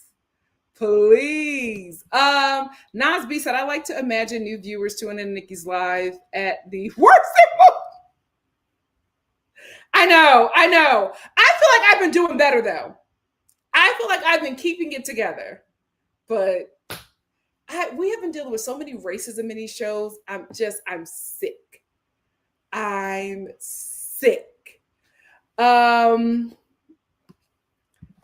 Listen, I did not go to an HBCU. It was a choice for me. I didn't go to an HBCU or college in the South.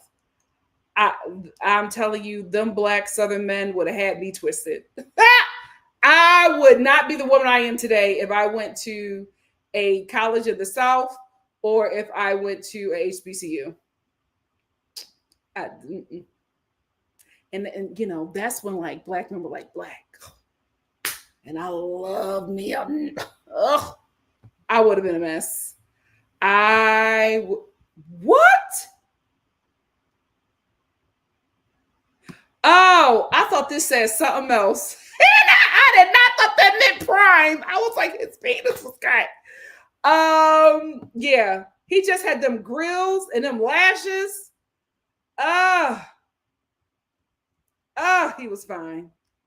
He was fine. Greta said, Larsa is the example of putting toothpick to... It's a mess. It's a mess. I'm just like, it's getting worse every season. We have to say something. And they're zooming in on her face and her butt, and they're just like, oh, look at her, stunning. She's eating up the 20-year-olds. Why are y'all lying? It's scary. Eve Remedy said, nobody told Larsa to get the thighs to match. She looks ridiculous. Her old fit. But that is the thing. I don't think we realize the impact of the Kardashians, especially for the spicy whites. The white passing Arabs, the way those women have inspired them to erase their ethnicity and put on a Black woman's ethnicity, but still keep the soul and spirit of a Karen. Scary. Larsa was so pretty, but she was, she couldn't pass as a white woman. She was very ethnic. Now, who knows? Who knows?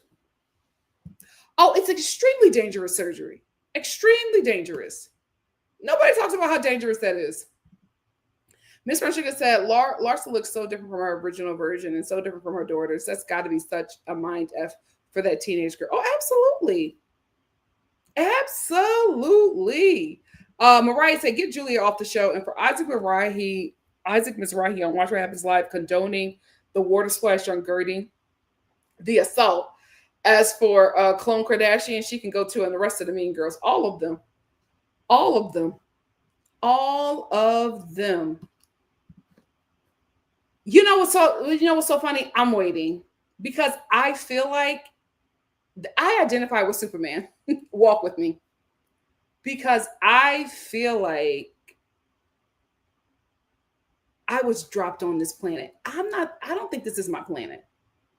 I don't think this is my planet. And when that mothership comes, they're going to be Black.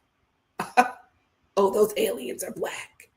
And I'm telling you, the mothership is going to land and they're going to say, can anybody get us in contact with Nikki? We need to meet with Nikki. Nikki.Star. And it's going to be plastered all over the news. And it's going to be like the aliens only want to talk to Nikki.Star. And I'm going to go there and meet with them. And as soon as I walk up to the mothership, everybody on that ship is going to start crying. And you know what they're going to say? We have been looking for you. And I'm going to say, what the hell took you so long? I'm dying over here. Why did you leave me in this ghetto?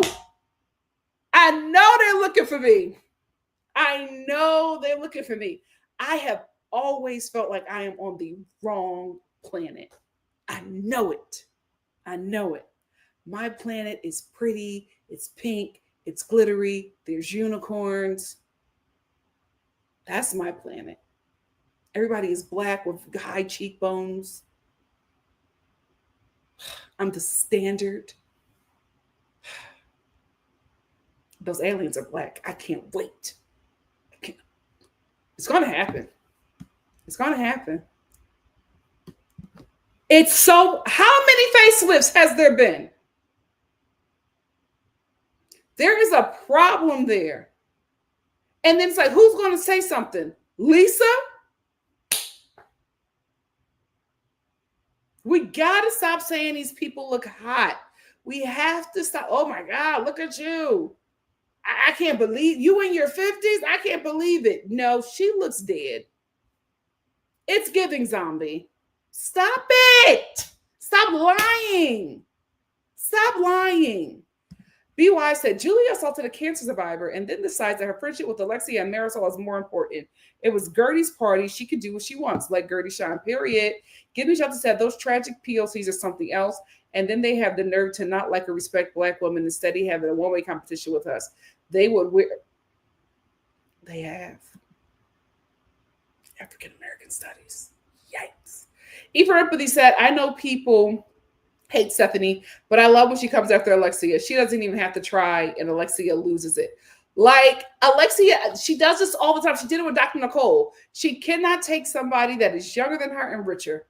It makes her mad. AV Bro said, what's Larsa's ethnicity? She's from Chicago. That's all I know. But I thought she was Armenian like the Kardashians. Let's look it up. I thought she was Persian.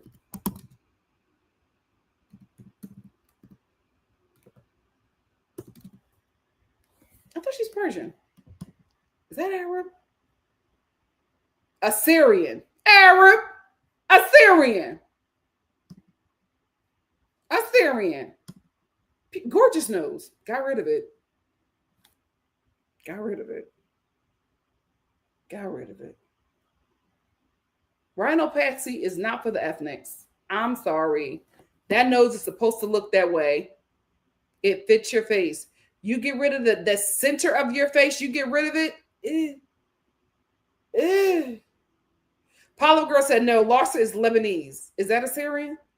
Arab. She's a clout chaser who found another weak-minded Black woman.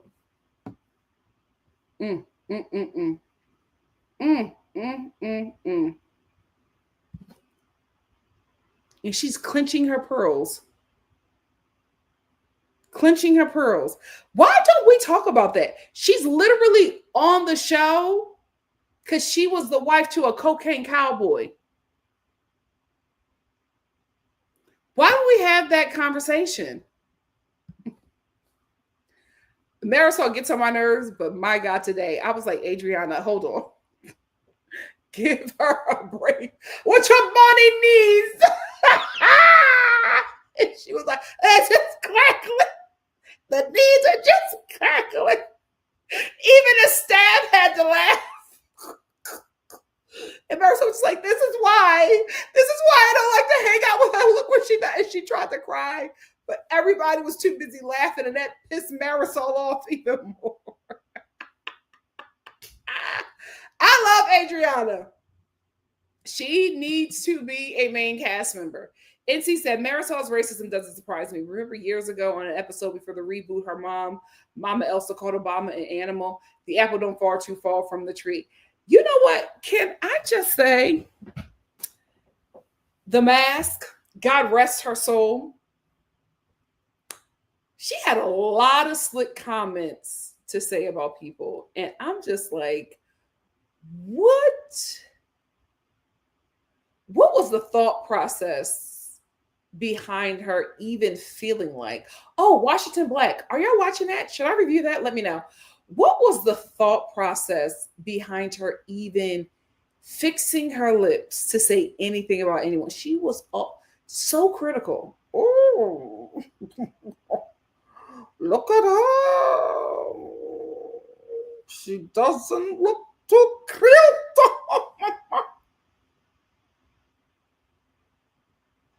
This is why you have to tell people they look a mess. This is why you have to tell people they look a mess. Because at some point, you're going to be on the end of somebody who looks like a Muppet from the Labyrinth telling you you are botched, calling you ugly. And you're going to be standing there like, are you serious? And they're going to be dead serious. Because nobody tells these people they look a mess. Somebody has to say something. Stop it. Y'all think Larsa looks a damn mess. But y'all, oh, she a baddie. Oh, she got the latest baller. Look at her. She killing it. Oh, the young girls can't take. Why are y'all lying? Why are y'all lying? She looked better than any Black woman out there. And she believes it. So when she goes and she looks in the mirror every morning, you know what she sees? Beyonce. Because y'all told her that she looks like her. Now, I'm not saying you got to run up to somebody and be like, ugly, but you have to say, oh, what's going on? Or if you don't want to say anything, just be like, ah, girl, get out something.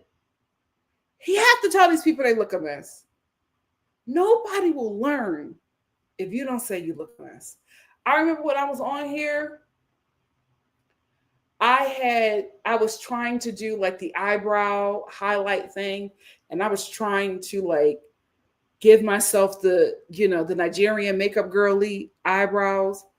And my little sister texted me and she said, "You look like Little Richard." I said, "What's going on with your eyebrows? You look like Little Richard." You know what I did? I watched that video back and I was like, damn, she's right. I look like Little Richard. Had she not told me, I would still be on here looking like Tutti Frutti. Good booty. Did you know that was the words of the song? Tutti Frutti, good booty. And it was about Richard Pryor. Tutti Frutti, good booty. And he said it was because I had some booty and it was good. And I wrote a song about it. That song is about Richard Pryor's pussy.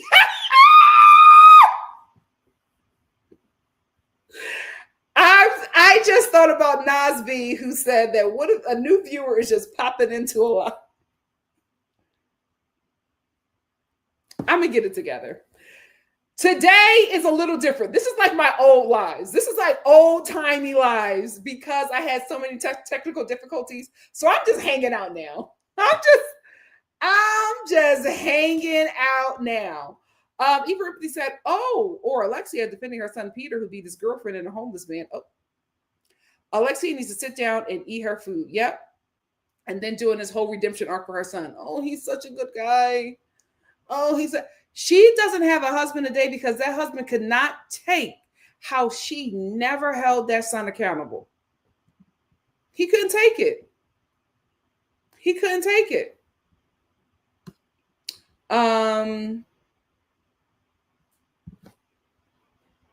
None of Julia's actions or treatment of Gertie makes any sense.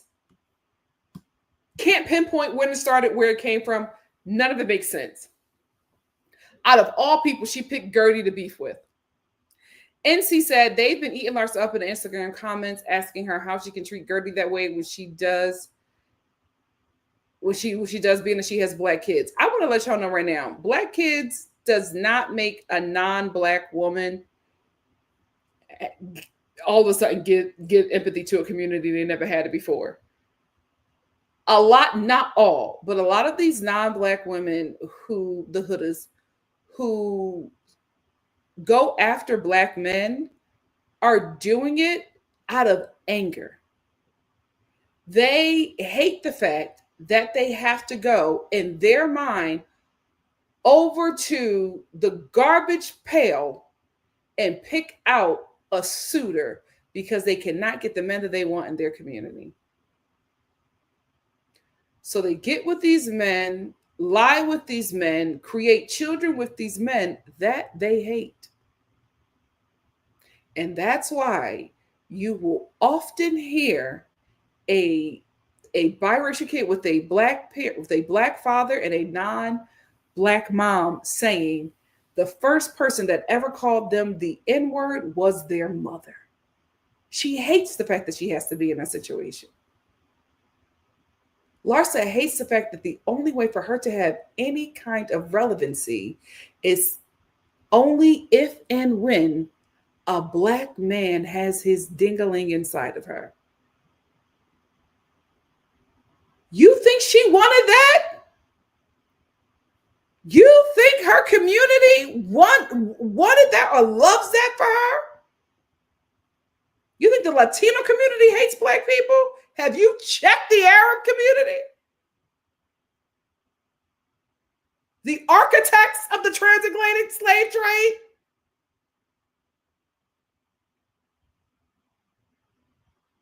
hates her life. She get money from it. She hates it. Kim Kardashian, all the fame and fortune that she has, she hates the fact that she could only get it through a black man. And now the black man that she got is nuttier than a fruitcake. That is not how those women are raised.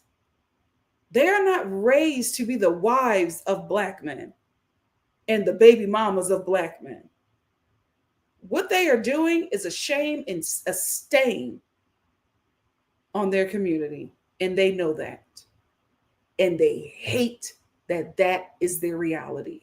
They won't stop doing it because the money good, but they hate that that is their reality.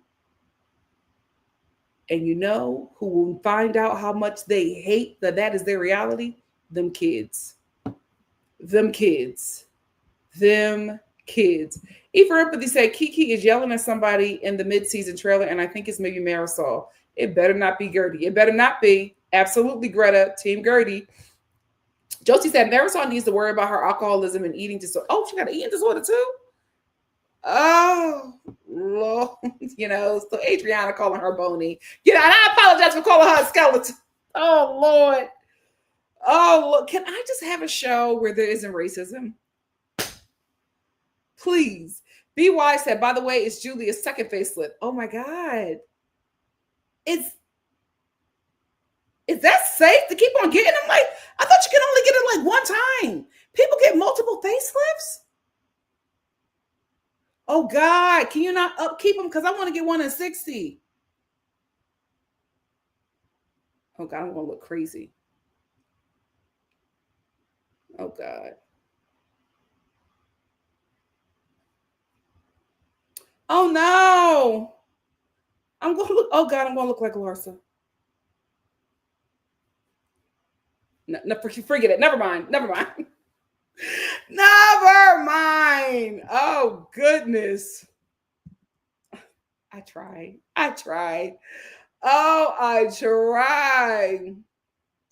Takara said, I bet they changed their tune at the reunion. Oh, of course they will.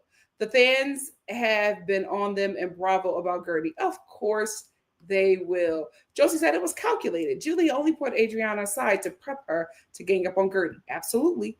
Olive Girl said, forget Gertie. Julia needs to watch out for Russell. The man doesn't play. He don't play about her. And Julia kept on trying to talk to him, and he kept on walking away because if he stayed there, he would have cussed her out. NC said, I'm so proud of Gertie for standing on business. I'm still mad at Wendy for apologizing to Mia and the group in an effort to go along and get along after it was Wendy that was assaulted. Absolutely. Absolutely. Everybody is going to look like the cat lady at some point. Absolutely. I will never forget. I will never forget. Ephraim said, Gertie cleared the whole table all by herself. I pray for that type of power. Absolutely. I hope she doesn't. She's standing strong, though. Paulo Girl said, Nikki, you know, this reminds me of your analysis of why the non-POC are pissed at Alondria. Yep. Gertie got the proper. And he loves her. He loved her since he was a child. And he will give her everything. And none of them have it. None of them have it, except for Marisol. Marisol got her a cute little white bony man. They're just a tiny bony couple. Oh, she would have cussed them all out. She would have cussed them all out. Yeah, that's why she didn't come back on the show. Oliver Girl said, I think Kiki is watching Gertie. I noticed her checking on her more. She's more vulnerable because she doesn't have Russell. I will give Kiki that. I do see that as well. My thing is, you can't be neutral during something like this. Like, Kiki's just like, I'm checking out both groups. No. You need to stand 10 toes down for Gertie because you know what this is, Kiki. There's no way you can't see this.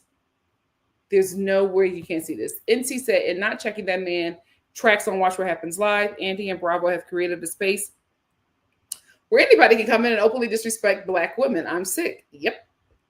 Even said, I only know a few Russian cuss words. My instructor didn't want to teach us. It's a beautiful language, though. I feel like a cuss word would hit in Russian. Hit. Nico said, random crossover, but do you think Amara from Love and Hip Hop in Miami will make a good ally for Gertie? No. Here is why. Amara will disappoint.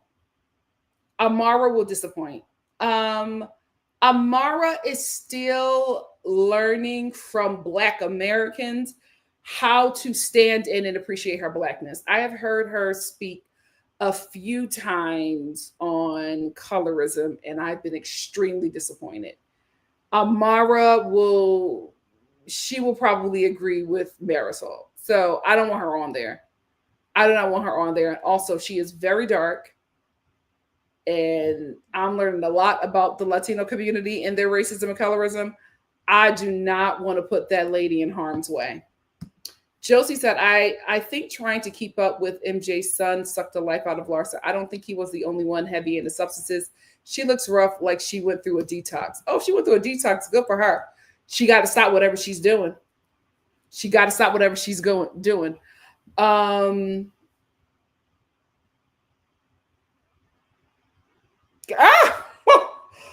wait, what a read. Mike, I can't even read this. What a read. When I tell you this, I listen to this song every day on my way to the gym. Gita. I'm hiding right now. I shoot a nigga in right now. Jeezy. That's exactly why I didn't go to a Black college. Yeah. I'm on the wrong planet. Oh. Giovanni Suka. Yo Rhoc de vie. Suka. That's wrong accent. The wrong accent. I hope so, because they're looking for me, guys. They're looking for me. Lies! My girl has never gotten any work done, F. Tenny. Lies. I don't believe a word you said. Sakara said, I remember a man I was dating told me he could tell I have a white... Okay. What? Oh my goodness. Josie said, Alexia is on the show for marrying her rich closeted second husband, not her drug slinging. Oh no. Josie, you don't remember? Do you remember the first season of The Real Housewives of Miami? Oh, they let us know. They let us know that she was the queen of cocaine. And she was very proud of it. I can't believe she don't talk about it. That was all she talked about the first season. Mariah said, Gertie should sue Julia. It is assault to take a huge amount of her money from the distress and emotional toll they gave her after surviving cancer. Absolutely.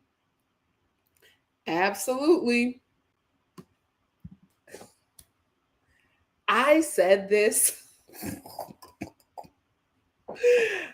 This was a long time ago. I have been delivered from road rage. I'm doing a lot better. But I was on a 101 and I was trying to merge, and I was coming from the airport. And I was trying to merge. And I'm trying to get over, and this lady wouldn't let me over. So I'm trying to intro her. And I don't want to miss my exit. And I'm just like, can you just let me over? But it wasn't like I was frustrated, but I wasn't like mad at her like that. She starts yelling something at me and puts her middle finger up. I didn't hear what she said because her window was up. But no shade, she wasn't Black, so I just assumed it was racism. That's the first thing I go to. And I swiftly rolled my window down and I screamed. And I said, you can't be racist and ugly. Pick a struggle. When I tell you the way she clenched her pearls, her eyes got so big. She let me over and I was able to get over, but her eyes got so big and just her face alone, I felt so bad. That was like my last road rage incident because the way it just like her whole body just it was like a deliverance. I felt so bad, but it cleared her and it got her straight. She let me over. She let me. That's what it is. What is the end game? What is the end game? You know exactly the Nigerian makeup girly eyebrows I'm talking about. You know, and I was trying to do it because it would eat. But my sister said, "You look like Richard Pryor." I mean, Little Richard. And I was like, "But you gotta tell people. You gotta tell people." I remember when I did did I show everything? I didn't show everything that I wore when my birthday in Mexico. I had some hoe fits, some Fashion Nova hoe fits. And I look back at them pictures and I'm just like, oh, I looked ridiculous. Because sometimes I forget that I got a little body. It's a lot going on up here, you know, because I wear a lot of baggy stuff. But you know, I had the girls on display, and I look back at them pictures, and I'm just like, oh, they will never see the light of day. They will never see. And my best friend, in one of the dresses that I wore, he was just like, oh. He's like, you gonna wear that out? I said, yeah. He's like, you sure? I said, well, it's your birthday, but are you? He checked with me the entire night. And I looked back at the pictures and I texted him one of the pictures. And I was just like, well, you know, you were right. He was just like, when was your birthday?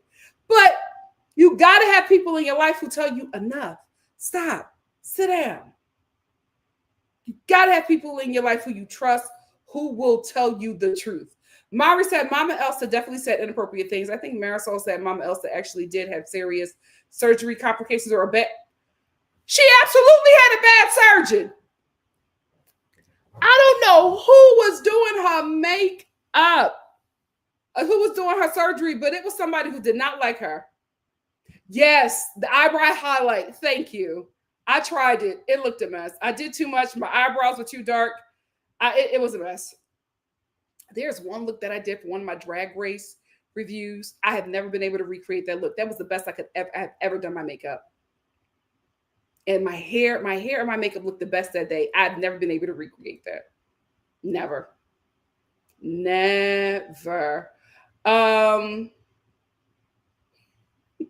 That's Nello. I can't click on that comment, but that's true. Nobody wanted to say anything because she was Marisol's mom, but she was mean. She was mean.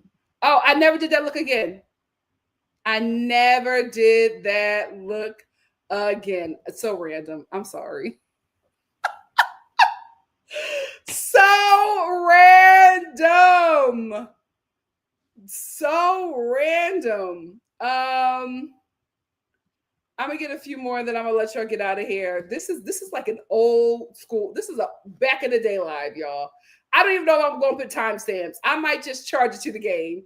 Paula Girl said, "What is happening? I'm not leaving. No way while Nikki is going." Oh, they're trying to put you to bed, and you're not ready to go to bed. Justin said, "I hear people saying that Marisol's relationship is a lavender marriage and a ploy to get a full-time spot." At this point, I feel like lavender marriages are the only option at this point. Like, the straight men are weird. So I'm not mad at her. She seems very, very happy. Very, very happy. Hannah said, every time you say, I've been looking for you, I remember a Birdman song says, I've been looking for, really? I gotta look that up. Because Birdman be having some hits. He's very strange. But he be having some hits. I just assumed, because I couldn't hear it. I'm sorry, if I can't hear what you're saying, and you seem angry and you're not black, the funniest thing is, y'all, I'm like this because of my grandmother. If y'all think that I am something else, oh, my grandmother was 10 times worse. She did not play. She did not play. I told you when I went on that date with that white boy, Oh, she checked and made sure everything was okay. She would not let that go. She would not let. She wanted to make sure I was okay. I was in my right mind. She was just like, "Are you sure? Is it set?" Like she did not play around. I was like, "Oh God, why did I even tell her? Why did I even tell her?" Listen, it's gonna get the job done. You're gonna feel bad after you use it.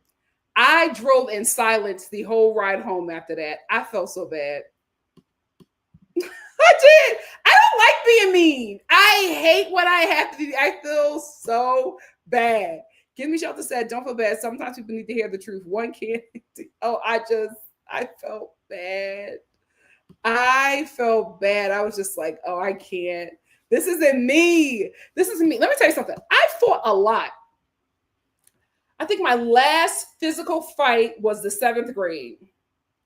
Every fight that I had, I felt bad. I will say this though. I learned that there's only 2 ways to deal with the bully: violence and wit. Because when I stopped fighting, I had to use my mouth like my hands. And it got the job done. It got the job done. But I felt bad every time. I'm such an empath. Like I can't. I will fight you. I will cuss you out. I will read you for filth. And you know what I'm going to do when you leave or I walk away? I'm going to cry because I don't like being mean. I am such a happy, beautiful, fun person. I do not like being mean. Even, I feel bad. I feel bad for calling Marisol a bobblehead skeleton. That wasn't nice. But that bobbleheaded skeleton was treating Gertie terrible. You see what I mean? That bobbleheaded skeleton was being racist. I still feel bad. That's the thing. Like most recently, there was like these Trump supporters that like died in like a plane crash. And everybody in the comments were just like, good riddance. And I was like, Trump supporters are not my fave, but Jesus, I can't. That's the thing. I can never go to war. I wouldn't be able to kill the enemy. I would want to talk it out. I was like, can we fix this? Does anybody have to die? It's not me. I'm fun. I'm sweet. I'm roses and unicorns and glitter. But I'm also from Philly. So that's the thing. That damn Philadelphia has made me a little rock'em sock'em. If I was Nikki, a Southern belle from Savannah, Georgia, I think I'd be, I don't fight. I could never do such a thing. I don't lift a finger for violence. But I had to be raised in the East Coast. There you go. There you go. There you go. Are they still together, Be Wise? It's the God in me. Me. It's the God in me. I think I cussed somebody out on here. Well, I have cussed a lot of people on here. But the Lord is working on me. I felt it was somebody I cussed out. And I just felt so bad. And I was right to cuss this person out, but I felt bad. I'm not good. I'm not saying I'm not good. I'm great. I could cuss somebody. I could read for filth. I don't feel good about hurting people's feelings. It really is. It really is. Listen, I like a nice little F around and find out moment. Death? Okay. Well, time out. Now we've gone a little too far. E for Empathy said, let's close out the night with some likes and shares and loves. Tonight's been a lovely time as always. Guys, we've been on here for 4 hours. I love hanging out with y'all, but I have to make these lives shorter so that people can actually click on the video. Somebody will look at this and be like, 4 hours? Absolutely not. I have to make them shorter. We're going to start having 1 hour lives, guys. I have to do it. I have to do it. Anyway, I love y'all. Let me a new record. This is ridiculous. I'm like a Twitch streamer at this point. It's too much, but I have fun. That's the thing. I be having fun. I be having fun just hanging out with y'all. You know what I need to do? I need to stop doing 4-hour lives and just do meetups. We need a meetup. That's what this is. We need a meet up. That people are not clicking on the video because they're just like, this is too long. Guys, we got to do an hour. We have to start doing hour lives. We have to start. No. I love you too. I love you guys. I have fun. I think, okay, so here's the solution. Meetups, we're going to have more. We have to have meetups. But also, I think I'm just going to have like a catch-up live. Like, what are you, like Rodney the Voice, he just says nothing to talk about. And he just hops on there. I think I want to have that so we can just have all the conversations that we need to have. And then just the 1-hour lives. We got to get something.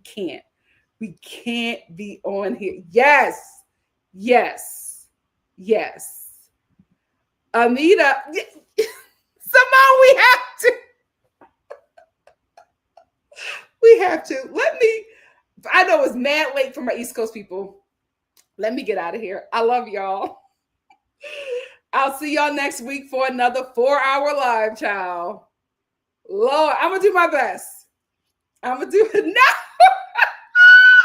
Maybe, you know what? Getaway, I might try that. See? I'm trying to get out of here. We have been talking about absolutely nothing. Simply we have been talking about nothing. We have just been on. This has been such a random live. I am dreading the timestamps.